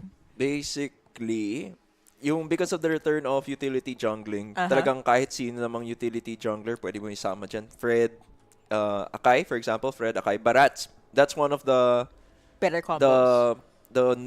go-to back then, way back when, ilang patches ago. And then it also opens up to getting a lot more gold laners kasi nakikita rin naman natin yung Hanabi Matilda back then. Pero mukhang nagsesecure na ng carry dito kasi nag-pick out na nga yung Virtus Pro ng isang Akai. So they're gonna go for the tanky comp na talaga. That's a given, basically. Quick adjustment. Akai first. Yeah. Kari can definitely shred it agad, pero naglabas ng Moskov ang Virtus Pro. Are we supposed to be scared? Like, what's the matchup gonna be like? I think medyo maaga nga. Personally, maaga yung ng Moskov pick. Yeah. Kasi there's so many more heroes in the hero. There are so many more marksmen in the hero pool. Kasi you still have the Freya. Naban pala, sorry. Naban yung Freya, pero Claude is still there. You have other ways to answer the carry as well. Pero mukhang kailangan nila talaga. It seems like they prioritize this because probably they have a game plan in mind. Kasi if we're looking at marksmen naman or gold laners, siya naman talaga makakatapat lang rin in terms of scaling with the carry. And one of the things to stop Kari's combo, kasi she's very reliant on her combo, is to just stun her. Yeah. Moskov is all about the stun, tapos yung mga dash para makalapit sa ating carry. Esmeralda banned out by Virtus Pro also. And I just want to say, this is the second time we've seen Gord. No wins yet, pero you get to see na hot pick pa din si Gord even after some adjustments sa ating patch. Yeah, kasi ang lakas pa rin ng burst potential ng Gord, the way that yung animation talaga ng mga spells niya, kahit hindi siya nakatingin sa'yo, alam mo, biglang mababatuhan ka lang ng mystic projectile and you just don't know what's gonna happen. And right now, it seems like they're gonna, parang may game plan pa rin sila kasi we've seen the Gord Akai followed up with a Kalea usually, pero that's gonna be dependent rin kasi the Matilda is medyo deterrent sa mga hindi na yung mga immobile tanky roams, pero we have to just wait and see.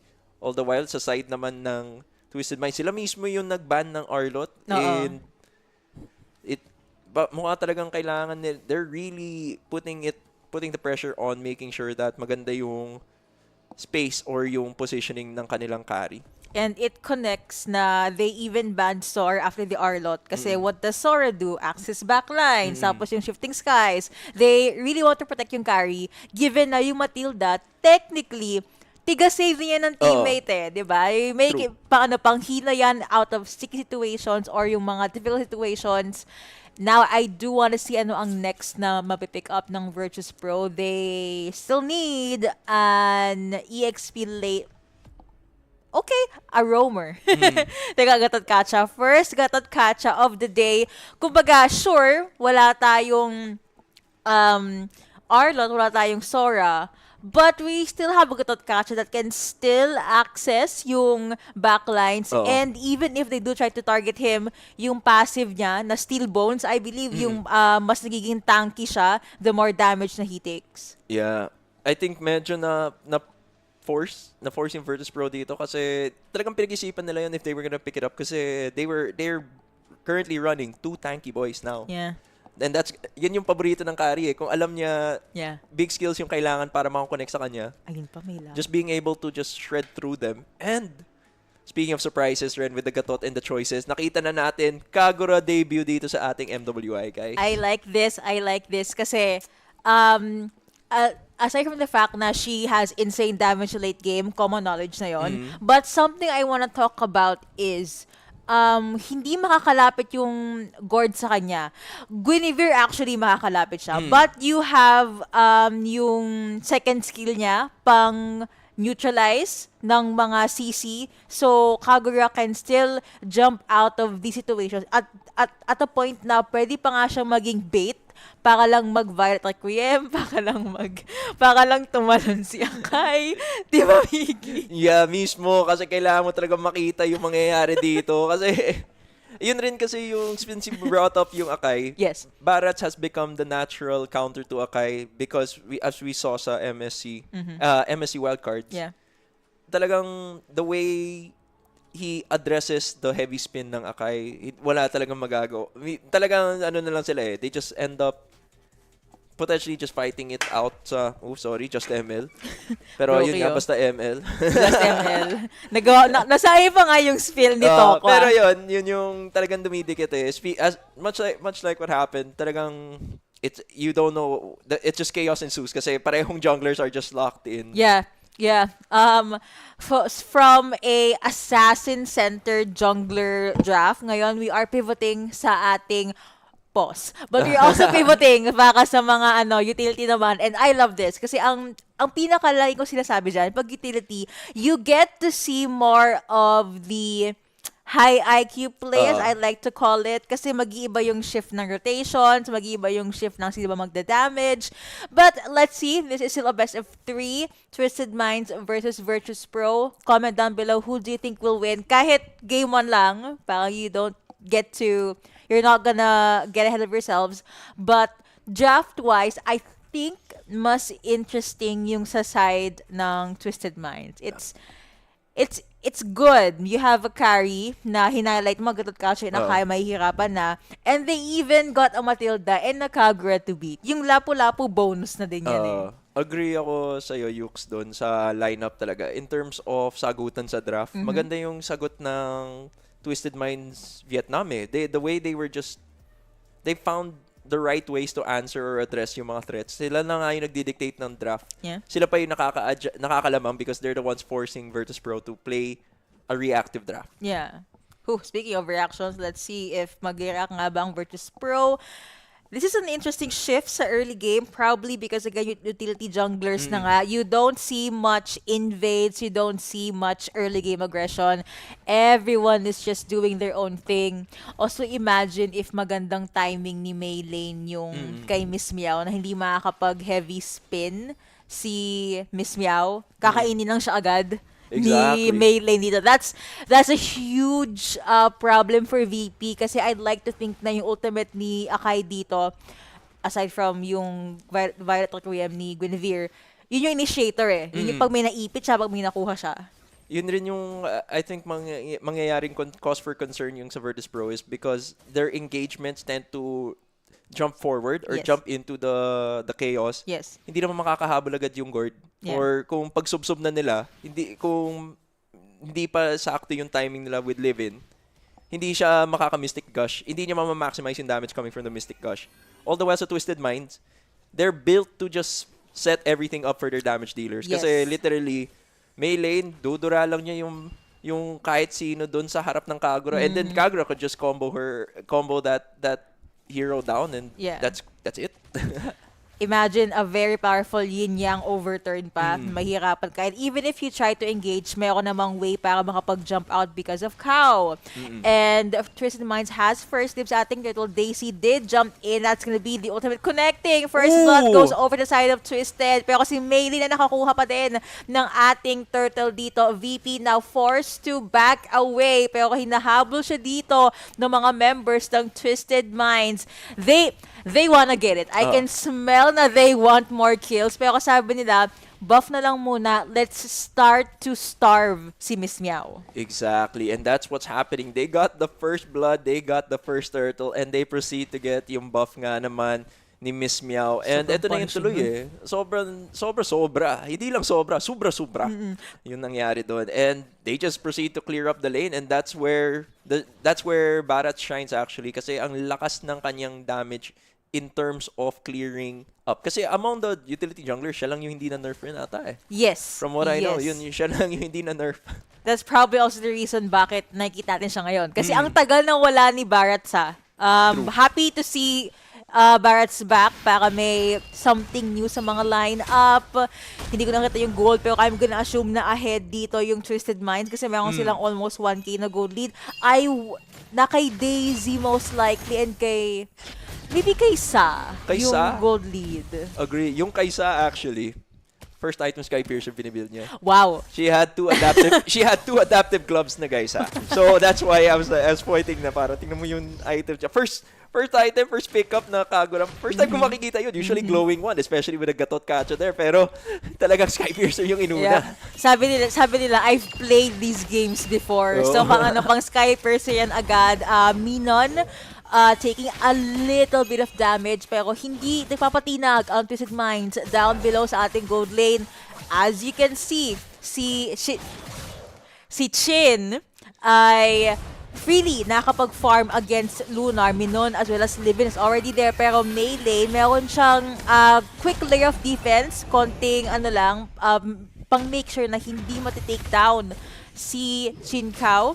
And now Turtle is already up. Livin got 50% of her life is already gone. At meron tayo yung overturn courtesy of Sa. And even then, bilang pumasok dito si Sa sa likod, gets a kill onto Rafa. Maylin gets a Turtle. And Lunar may konting plate naman. Daisy goes 6 feet underground. Pero Twisted Minds, they know na they are ahead. Sa again, throwing all the umbrella.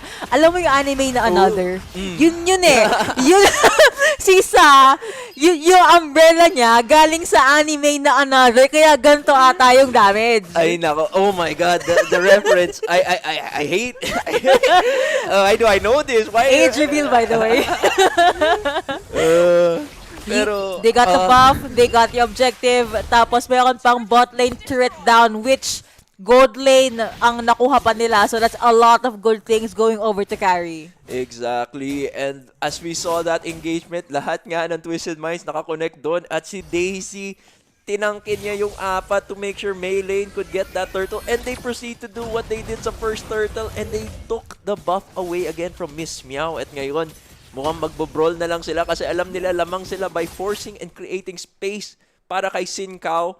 They're able to just make sure that makaka-snowball sila, aangat at aangat yung goal lead ng Twisted Minds. I don't understand bakit nag-dive si Minon kanina kay Sa. Maybe pina-force yung flicker or something. Pero kasi again, may dash na pang second si True. si Sa. And again, pang neutralize pa yon, no CC, but baka nanggigigil na. I mean, you know how things go sa mga gatong laban.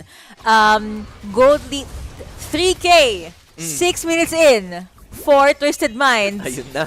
Meron tayong item siya ka-gold. Meron ka ba gusto yung highlight dito, Mickey? Yung Sky Piercer. Yun lang yung highlight ko. Ayun Oh na. my God. Nakita na natin. Yung Sky Piercer. Pero ang ganda kasi ng scaling ng Twisted Minds right now. We see that there's a flask already on the Matilda. And you don't want to be seeing that early on. Especially with how much she could already save.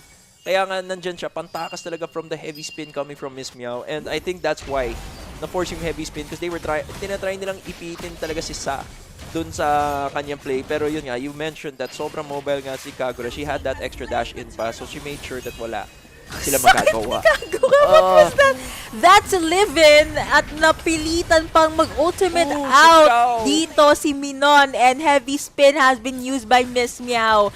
That was a defensive ultimate actually para lang hindi makalapit ang mga members ng Twisted Minds. That's how confident they are. And 7 minutes in, sumasama na si Chin Kao sa laban. Gano'n ka-confident yung Twisted Minds ngayon. Exactly. The way they're just playing this game, they are just upping the game because they know lamang yung mga damage dealers nila early game. Kaya siguro din yung mid lane nila pangalan Sa. Kasi kung makastack na siya ng Sky Piercer, hindi mo na masasabi yung masakit. Mamamatay ka na bago mo makompleto yun. Hanggang Sa ka na lang.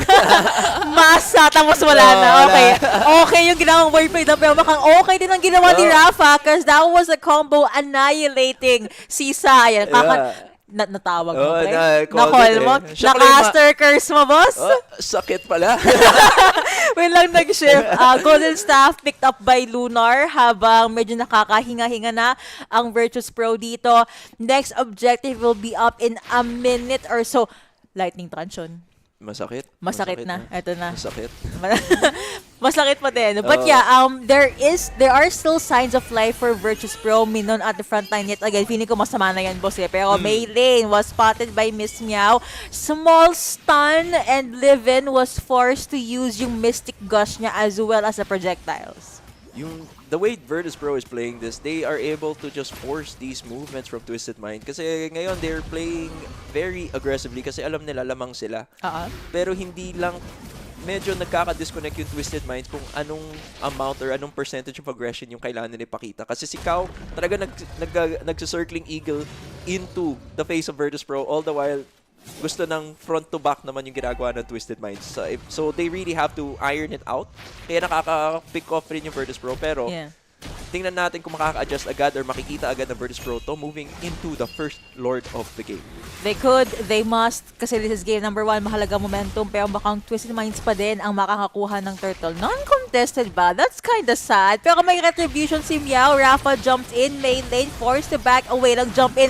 SOD connects onto them, and Miss Meow was able to get yung ating objective dito.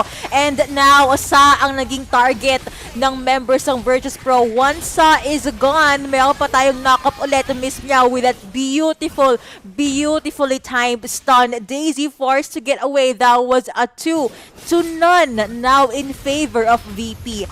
Ang naging recipe dito, wait for the Lord na maging low, push Mei Lane back, and try to poke si Sa. Pag nga naman na stun, pag naman na combo, hindi magagamit ni Sa. I think Rancho Umbrella, yung pangalan ng second niya. Pero Miggy, what happened here?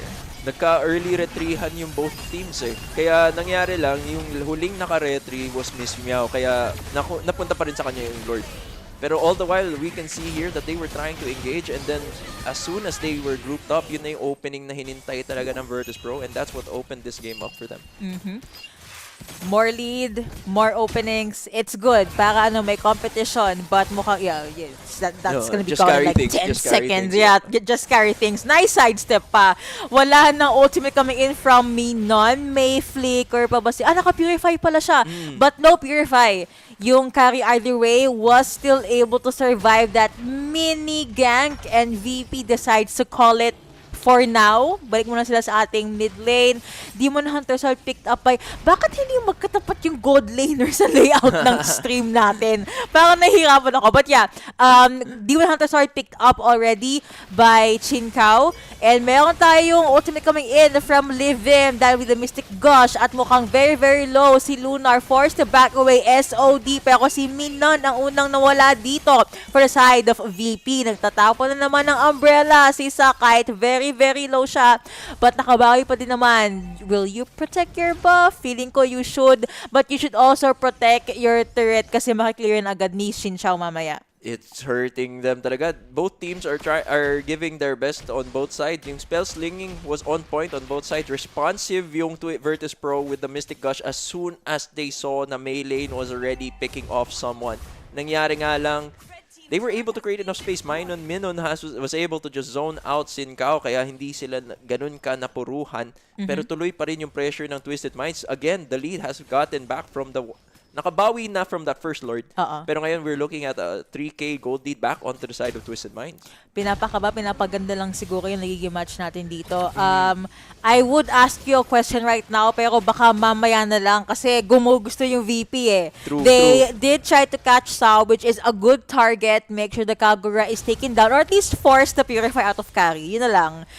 Their mid lane is quite low compared dito sa Twisted Minds. So, doble ingat or triple na ingat ang ginagawa ng VP. That's probably why they've been rotating twice sa mid lane these last few minutes.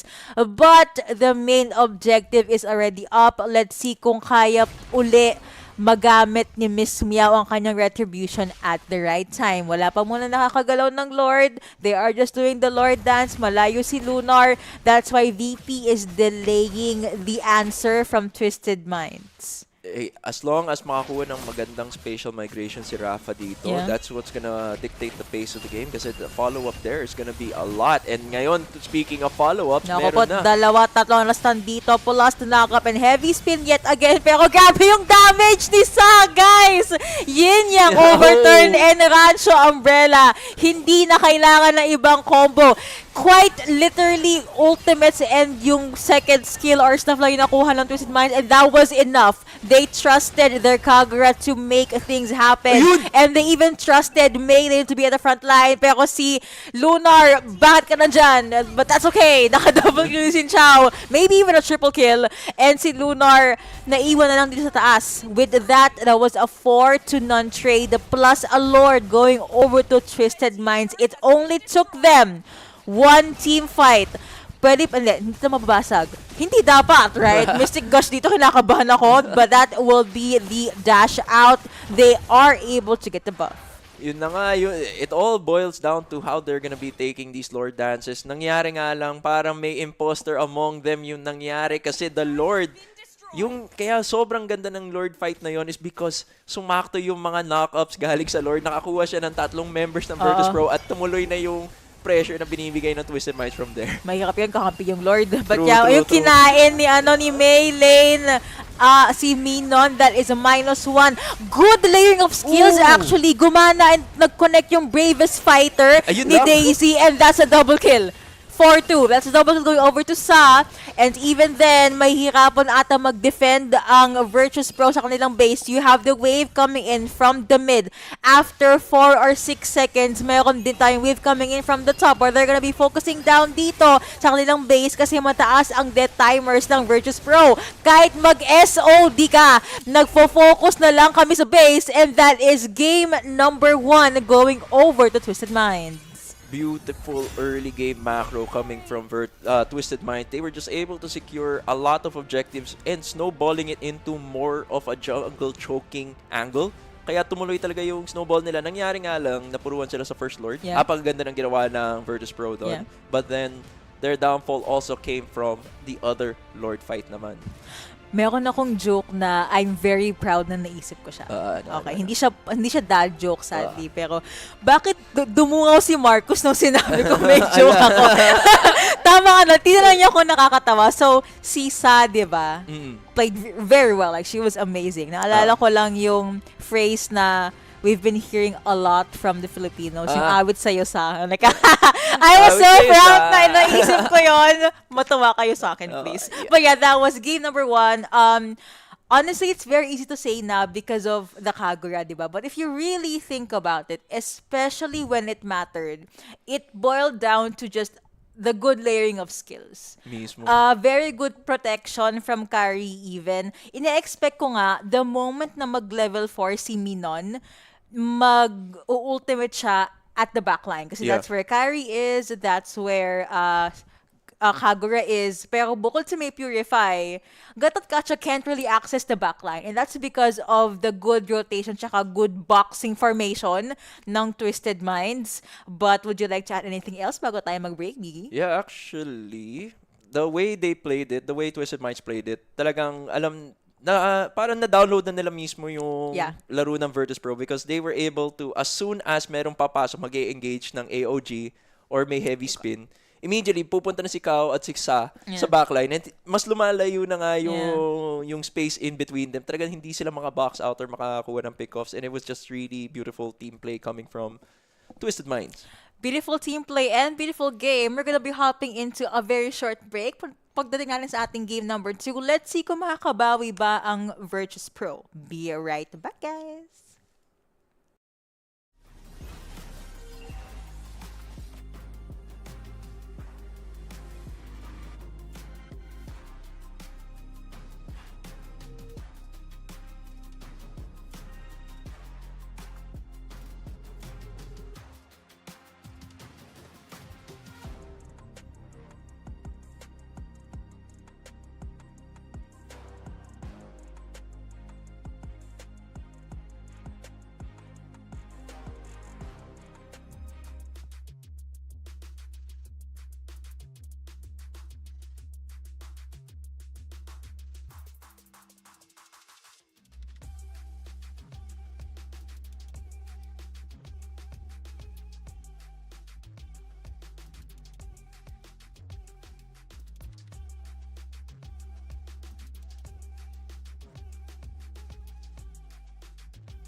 しようよ準備快適早くまだまだないこの世界を楽しんでみたんだ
And we're back. Welcome to our series number 2. Game number 2. This is still Twisted Minds versus VP for the MWI 2026 all the way from Paris, France. Sana all nasa Paris. We're your casters. I'm Yuko alongside me is Miggy. And sabi natin, may chance na mag 2-0.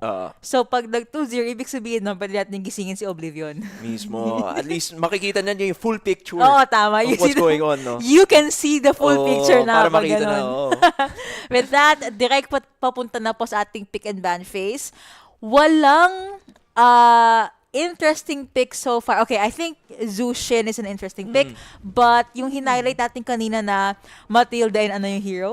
Matilda and Bara. Yes. Ngayon, mayroong pang extra layer of protection which is Eve. I think kahit sino ang kuning na gold laner and EXP ng Twisted Minds, it's gonna work. Kasi that's a lot of slows, a lot of setups, and gaya ng sabi ni Wiki kanina, may way pa for Twisted Minds to disengage. Exactly. And actually, speaking of disengaging, mukhang nag-adjust na nga rin yung Virtus Pro in terms of their draft kasi right now, it's fairly even because nagkasagutan sila ng tama kasi Barat's back siya. More or less, we have yet to see it after post-nerf pero back siya has an edge tendency. May edge siya versus the Barats. Pero I'm curious to see also with the Dushin. They did pick this second knowing full well meron pang Eve in the hero pool. All the while, meron pang nerf na na-experience in Dushin. Mas mababa na ngayon yung range niya with the second skill. So, we have yet to see how that's gonna be responded. Counter na nga yung Eve. Paano pa kung na-nerf pa nga si Dushin? Ang naisip ko nga nun, even we've seen plays from pro players, di ba? Na ang ni-utilize lagi is yung second. Kasi may bukod sa may konting bawas, meron ka pang pang pullback sa target mo. So now that the range has been adjusted, I wonder how Zushin will act or perform this time around. And good thing na pinilitan ng VP para we can gauge. Kaso kasi against these 3 picks, mahirap. Kalia ban, by the way, tsaka Atlas for the side of Twisted Minds. Yeah. Actually, speaking of, kasi we were focused I focused on the mid lane matchup more than often. Pero kasi Matilda's also there to counter the Dushin actually. Kasi every time, kahit buhatin mo yan, papaltan mo, i-adjust mo yung position ng binuhat mo, meron pa rin guiding winds para mahatak yung nandun sa huli. Kaya Zushin here is kinda nerfed or nasagot na basically yung Dushin pick. Pero syempre, we have yet to see. We can't see until yun nga, as you mentioned, yung keyword was execution natin nga sa game number 1. I think Matilda first pick. Okay. Masyadong maaga yung Zushin pick. And I feel like the Eve pick was only picked up by Twisted Minds because they saw yung Zushin. Kasi that's space and that is counter already. Pwede pang Esmeralda. Well, I think Eve will have a hard time sa Esmeralda. Di siya makakapag-RWM agad-agad. Pero kasi pag nalapag mo na, wala na eh. That's permanent. Baka wala nang bawian. First 1-1 of the series, of the day actually. It's gonna be a long game. Yun yung nakakatawa actually. Kasi ngayon yung bagong 1-1 ay yung Dushin na parang, ay, ang lakalakas pala ng ibang hero. O sige, ban natin si Dushin. Yan yung nagiging meme ngayon eh. Pero we are now seeing a 1-1 and with their lineup kasi, it's gonna work because Esme is always just gonna be trying to front you. Wala, yung shield na gusto niya i-prioritize would be kay Eve and Matilda. Kaya pinick up siya. Pero it just means mas madali siya makakastack ng kanyang charges just to pop off with the ultimate. Pero ito may Rafaela. Kukontrahin nila yung utility with more utility. Lagi siya makakaroon ng uptime in terms of teamfight engagement. That means may makakasok ng damage. Re-resurrect, babalik sa engagement. I'm looking at the draft ng VP ngayon. I'm very curious how they're gonna pull this off. Tama ka na may pang-resurrect. But even then, Rafaela can only resurrect 1. Yes. And sino kaya yon yung mapipili niya, di ba? But, well, tiyan natin. You know, it's not over until it's over. I'm not a pro player. I really am curious to see how Virtus Pro will play this one out. And day 1 pa lang naman True. ng MWI. Again, if you just tuned in, this is series number 2. Game number 2, nanalo po ang Twisted Minds ng game number 1. And what a win was that indeed. Exactly. Grabe yung Kagura doon with Sat. Now na naka-eve naman siya, something a little bit more familiar for us sa ating meta. Miss Meow decides to stick sa kanyang utility jungle. Kanina nag-akay siya. Ngayon it's Baksha. What are the pros of having Baksha as a jungler? Just I guess for Virtus Pro, that's the capacity to clear fast yung jungle camps niya and yung capacity niya to invade early on. Usually nakikita nga natin because of the green start now sa jungle. He tends to go to kung alam na niya or may info siya kung saan magsisimula yung enemy jungler, Yeah. mag-invade na agad siya ng green camp ng kontra niya. Pero nakikita natin, playing it safe because Virtus Pro's lineup is a unique take on how to respond to Twisted Minds lineup. Yun nga eh. It's very reactive and not necessarily a bad thing. Pero kasi how are you gonna pull something off na alam mong you only responded sa pinakitang draft ng katapat nyo. I guess we just need to get more time. Wala pa namang first blood, although there is some aggression coming in from Rafa as you'd expect in an Esmeralda. Pag katapat mo ay isang Sora. The Raphael is an interesting pick, but I think it's gonna work really well kasi a lot of sustain, a lot of setup. Even yung stun niya will be a huge thing for Virtus Pro.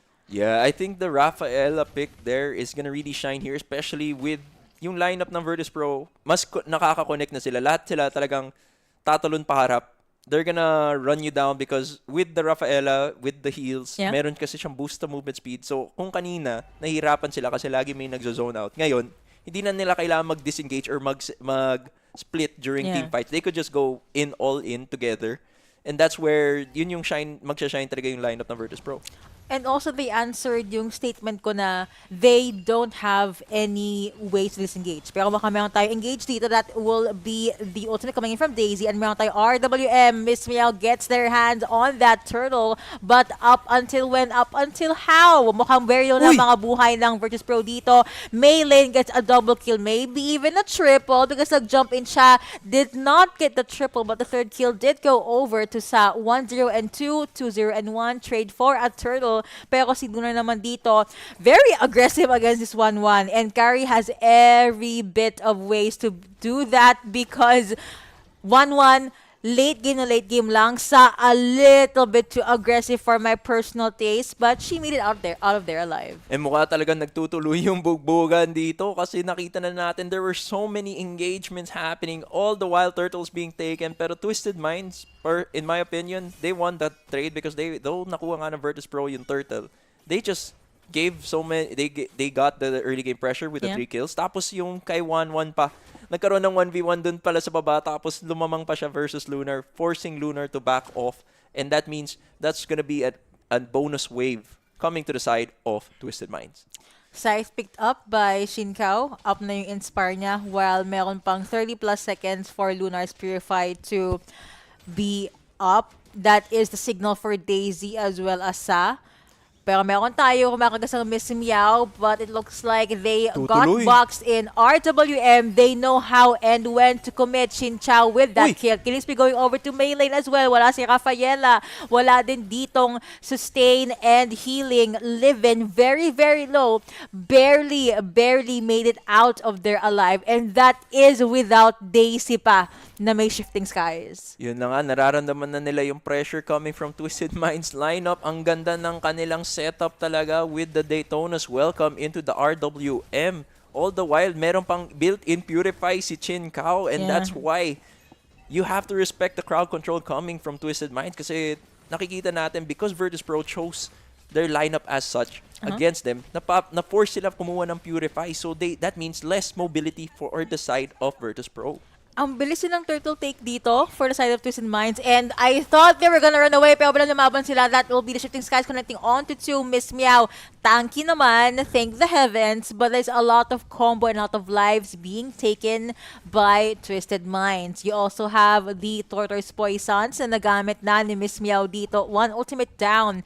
But meron pa din namang shield coming out from Livin. Here at the mid lane, si Minon trying to at least push Twisted Minds back sa kanilang turret, and they're able to do so. So, the delay is working pretty well. However, mukhang nahihirapan na si Lunar sa katapat niyang si Shinkao dito. 1-0-0 by the way. Yeah, and adding to that siguro, though, it is 1,000 gold lead onto the side of the Barats versus the Baxia. Si Mei Lane ay lamang na lamang versus Miss Meow, though knowing full well si Baxia, sobrang bilis pa naman niya mag-rotate at mag-clear.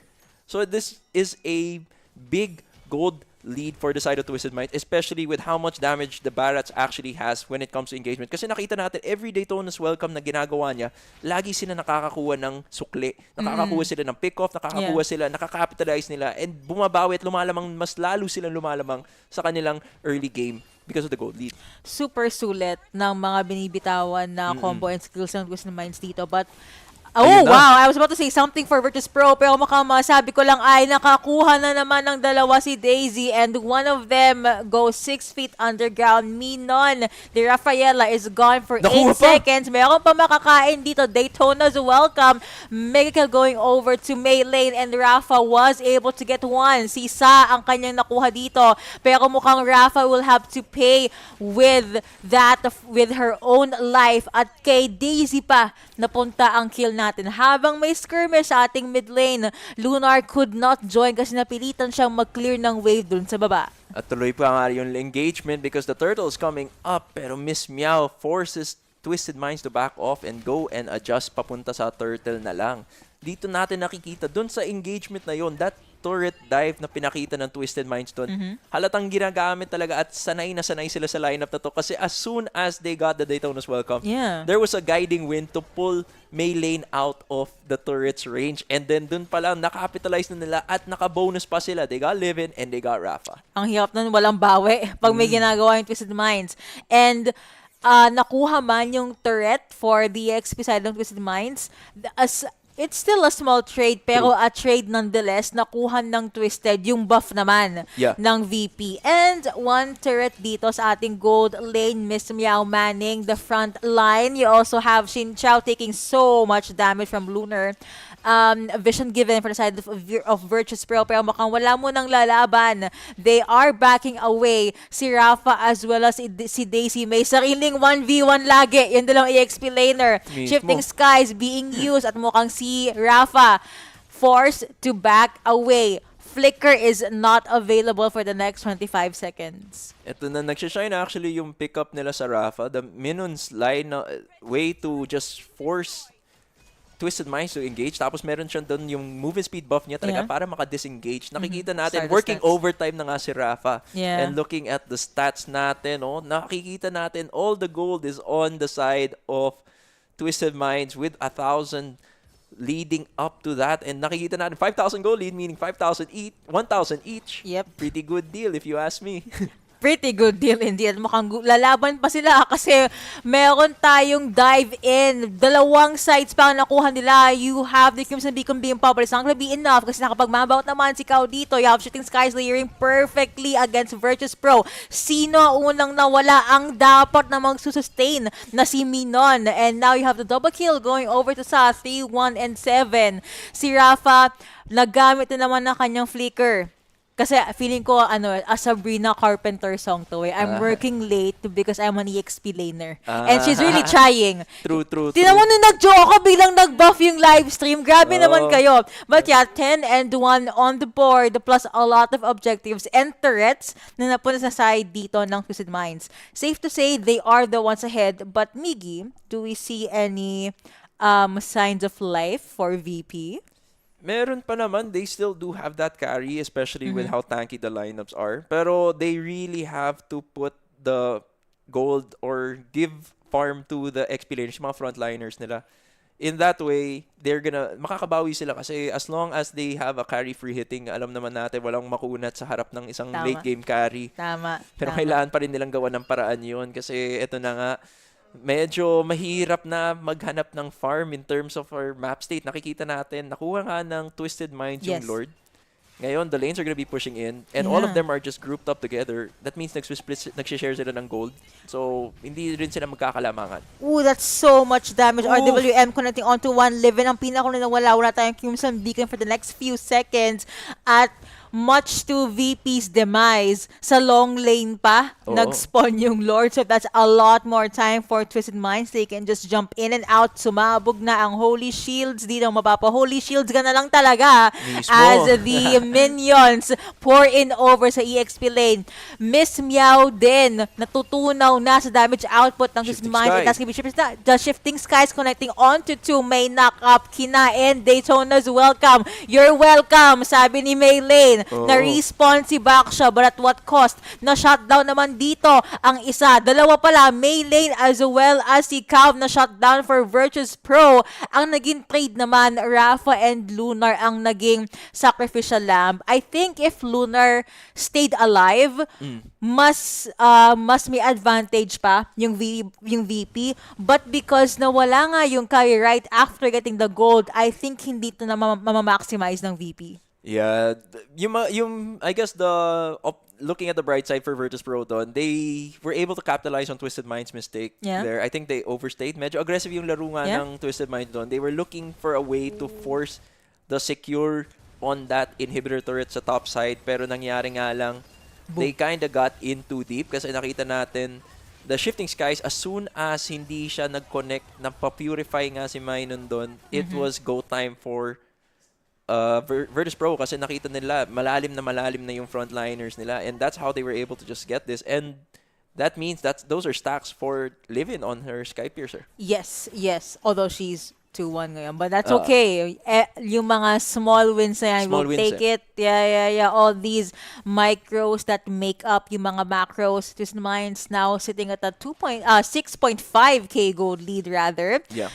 They are still looking for the next possible targets. Brokey yung TD natin nagagalit na. But VP, nakuha pa din naman yung buff nila dito. And like what you said, mas may arsenal na ang True. VP na ngayon. They just need to land all that combo. Clock of Destiny C picked up by Livin just now. Yeah, that means ngayon Twisted Minds have to respect the damage output coming from Virtus Pro. They cannot just Skypiercer pa rin yan. Kung makakuha siya ng triple kill, mas magsisnowball at mag-exponential na yung growth ng damage ng galing sa Virtus Pro. And of course, the carry on the Trinity, wala nga makunat sa harap ng isang late game carry. So kailangan talaga nilang laruin to much like they did game 1. Kailangan malinis talaga yung execution. They have to play it disciplined. They have to understand who the threats are. And they have to find a way to capitalize on that. And honestly, I feel like kaya ganito ka-aggressive yung Twisted Minds into ending the game. Kasi alam nila na kapag nag-online si Carry, the other four will just True. focus on protecting Carry. Yeah. Diba? Protect Carry, protect the King. Pero tingin tayo sa ating gold, everyone sa side ng Twisted is Yes. ahead. Hindi mo makita yung items, no? But Kita naman. all of the members ng Twisted are ahead sa kanilang counterparts sa lane. Lord is up, but of course, VP, they will still try. Mayroon silang Baksha, mayroon din silang Crimson Beacon dito. But Ginamit now, na. grabe ang FPS drop. May Oracle being picked up by Kao. Nai-imagine ko ang mangyayari dyan, si Chin Chow will jump in late, Oo. tapos mag-RWMC sa.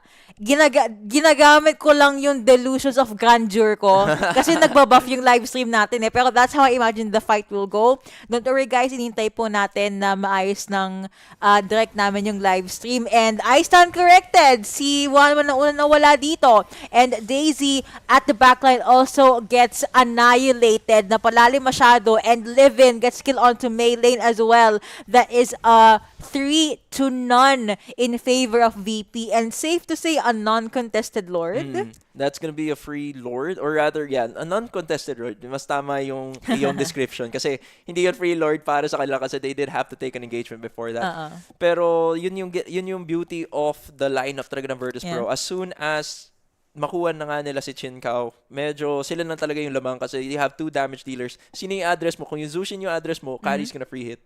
If you address the carry, meron naman diyang Zushin na talagang controlling yung positioning mo. Yeah. And may Sky Piercer pa siya. Kailangan mo Oo. irespetuhin. Kasi ngayon, 20 stacks na ata yun. And Oo, nakakatunaw kuha na. na sila talaga eh. Masakit na. Mismo. And it was more so na nagkamali din yung Twisted kasi hindi nag-align yung sino ba yung target. What are we gonna do? And that worked really well for VP na from 6 point something na gold lead, we're down to 600. Yeah. After a few minutes. That's how well VP is playing the game. And we almost forgot, habang tumatagal ang laban, mas kumukunat nga pala ang isang Esmeralda. Pag makunat ng isang Esmeralda, everyone else will have a good time because Esmeralda and Baksha ang makikita natin dito. However, Twisted Minds are still not giving up. We have 10 seconds before the next Lord. Gusto ko lang sabihin na yung source po ng feed namin yung problema, hindi po kami. It's not me, it's them. Kailangan ko lang clarify kasi mahalaga ang relationship ko with our viewers. Pero what do you think about sa state ng game natin ngayon, Miggy? State of the game right now is kailangan talaga mas luminis na yung execution ng Twisted Minds. I think they kind of played very aggressively. Nagsimula yung pag-snowball at pag-angat ng Virtus Pro when they played that they forced the inhibitor, the top inhibitor. That was great, yeah. Tapos nangyari lang, after that, they took a fight, out of position lang si Sin Kao. And then, tumuloy-tuloy lang from there, Virtus Pro just suddenly got the momentum. Yung confidence nila bumalik because of that take. And now, Twisted Minds, sila yung kailangan talaga mag-adjust ulit. Though they are, lamang pa rin sila in terms of lane management. And of course, inhibitor-powered yung long lane natin sa Lord Take na to. Pero, Miss Meow is the one who's gonna decide who's gonna be yung tamang position na kailangan nilang kunin. Yeah. Other than that, I think things are still pretty open for interpretation. Akala ko may magko-flank si Rafe. Ngayon, we don't see Twisted Minds on the wheel. Parang ito, they're just baiting VP and seeing what they could do. May fresh wave of minions. Tutuloy sila. Nakita na si Rafa na nasa base. RWM committed already. Pero ako si Miss Meow, nag-tortoise poisons. Daisy ang sumabog. Killing spree going over to Lunar. Lipad. And Chin Chow ang naging sagot dito. Naka-double Aray! kill. Maybe even triple kill if you're lucky. Let's give it a shot on goal going over to Sa. At nag-buff na naman ang ating live stream. Pero that is a 3-0 in favor of Twisted Minds so far. The only reason why they got to pull off that kill was because nabutas nila agad yung turret sa gold lane, which prompted na may wave na pumasok sa base. And because Rafa had no choice but to recall, nung nakita ng Twisted Minds, they said, we can do a 4v5 kahit may carry pa sila because we have the strength in numbers. And speaking of numbers, this is the 8th time na nag-buff yung live stream. But also, this is another Lord para sa pocket ng Twisted Minds. Exactly. Yun na nga, maganda yung ginawa ng Twisted Nakuha ni Minds Kao doon yun. eh. Yung the Virtus Pro, as soon as they gave the info that Esmeralda had to defend the bot lane, that was go time for Twisted Minds. And maganda yung ginawa nilang paglapag. Nangyari nga lang, nabigyan si Sin Kao, and as much as if nabuhay nga siya, that could have been a different story. That could have been endable, potentially endable kasi mangyayari dyan. Yeah. May pantunaw pa rin sila kay Rafa. But beautiful response, counter engage na ginawa nila, and maganda yung sagot nila as soon as they got the info. And honestly, beautiful timing din from Oblivion. Kasi kung kailan patapusin yung game, dun siya nagising. I think that's amazing I can see the caster full sense. picture I na, can see the full picture na talaga. But yeah, goal difference dito, 1.7k favoring Twisted Minds. The Lord is already there sa base. Pero may carry, kaya mawawala yun agad. They have no choice but to fight head-on. RWM wala na. Pero mayroon pa tayong Shifting Skies. I just know mag-ultimate si Daisy and maybe mag-follow up kay Kao.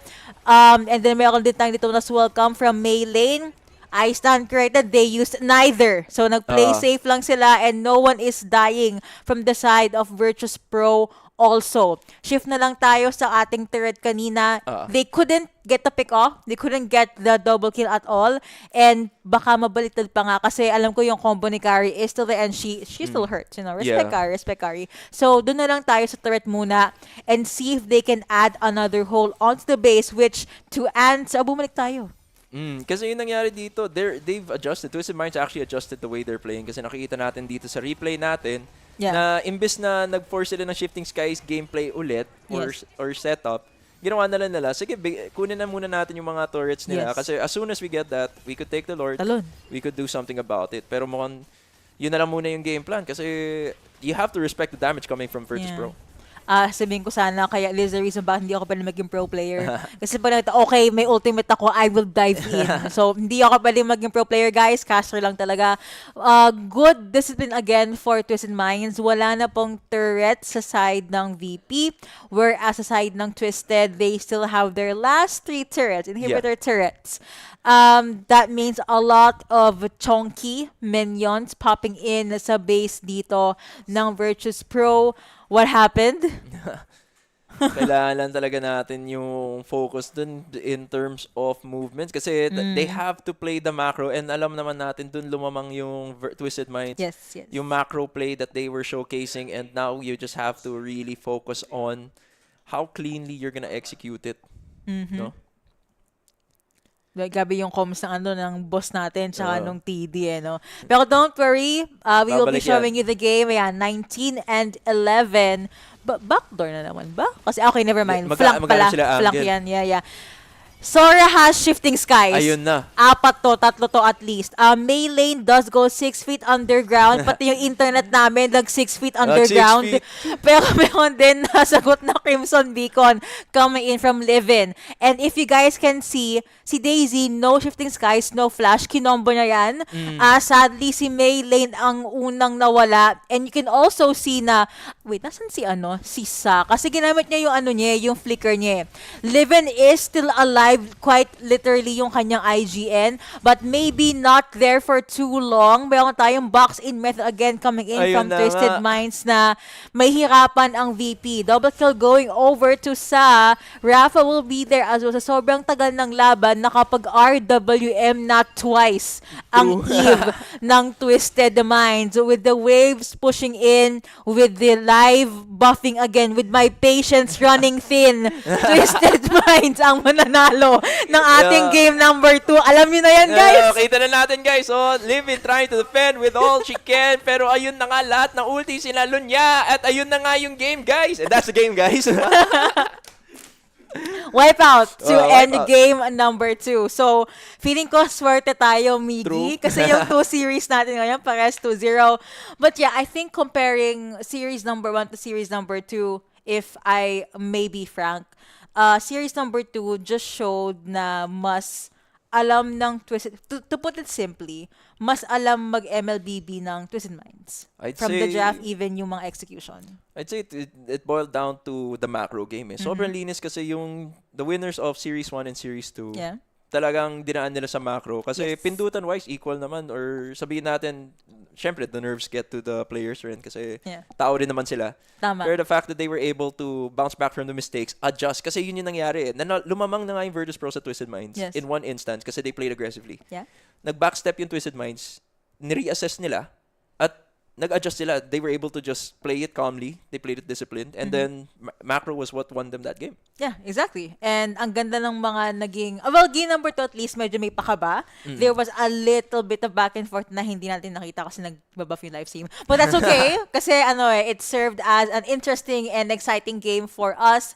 But that is the story for our second series. 2-0 pa din favoring Twisted Minds. So mga nagtatanong, nakita ko sa comments kanina, kailan daw yung laban ng Navi? Later po, meron sila today pero last series Next sila. game. Next series na. Next series na pala yung sa Navi. So, don't leave the live stream. Dito lang kayo. Mag-reinstall lang kami ng internet. True, We're gonna be true. having to a very short break. Kita-kits tayo sa ating series number 3. Bye-bye!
happy. We're very happy because we are winner. Yeah. So right now, Sa, I have to say, right? Game number 2, your Eve was perfect, right? You guys had almost 10,000 goldie, like around 9,000, 10,000. But then when you're in the base, the enemy had a great defense. You guys almost lost it, right? But then you guys recovered. How do you guys recover from the enemy almost going into your base? Ván thứ hai, team mình đã có một khởi đầu xuất sắc và đã lead được 10.000 vàng. Tuy nhiên là khi mà đến nhà chính ở team bạn thì có một số mistake xảy ra, cho nên là team bạn đã có cơ hội để comeback. Thì bạn nghĩ thế nào về việc đó? So we had like 10,000, right? And we're okay to try things. So I feel very chill. Even we lose the fight or anything, I feel very chill. And I trust my team that we can still come back. And I trust myself also because I hold the power. Because you hold the power. Speaking Yes. of, again, your Eve was perfect, but then game number 1, you use Kagura. Do you feel like any other mid laners will use Kagura, or is it just a Sa special? I think my one is the best. All right, well, there you go. Her Kagura is probably the best. Now, here's the thing. I also want to ask Kao, because in game number 1, you guys pick up Matilda and then Barats, right? People watching the stream, they were like, wait, you're fighting against Gord. Gord might kill the Barats. Do you guys have any worry about the Gord? You're like, yeah, we don't care. Actually, we don't. We it's in our plan already, because like that's why we picked the Kagura for, and her Kagura performs very well, right? Then that's already in our plan. Yeah. Thank you. Yeah, lovely to hear, because here's the thing, like a lot of things are developing here in MWI, and it looks like every team is super prepared. Now, here's the thing, very clean game just now, right? Next up, you're gonna fight either GK or GCT. Are you prepared for that? Is there any worry going up against either GK or GCT after this? That both team are strong team, and we also already prepare for ourselves, and we're confident to fight against them. Is there any team that you're worried about going up against later on? Not our group. Anyone? Like, are you thinking that maybe Vitality might be a problem Yeah, for of you course. guys? Yeah, of course, Vitality and Navi Philippines, I think. So now, you know what? I didn't give Chiba this chance, but is there anything that you guys want to say to all of your fans watching back at home? Hello guys, please support us in this tournament. We're very happy if you guys support us and always follow our journey. Mọi người ơi, nhớ ủng hộ team của mình nha. Sẽ rất là vui nếu như mà mọi người ủng hộ team của mình và đưa comment những lời cổ vũ gửi đến team của mình. Cảm ơn. Well, there you go. Thank you very much, Sa, as well as Kao. And you guys can follow their journey, follow their social media as well. You know, Instagram, Facebook, TikTok, whatever you guys use. So thank you very much. Good luck for the next match. And for now, I will be throwing it to the Des. Now I'll be throwing it to Break. So we'll see you guys for the third best of 3 right after this.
Play is in our DNA.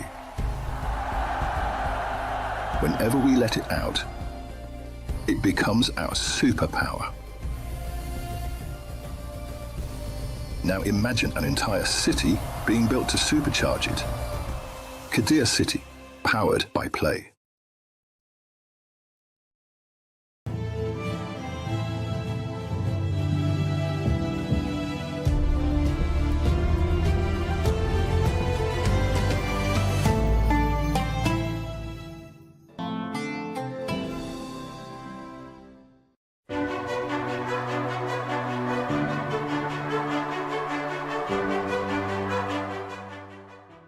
We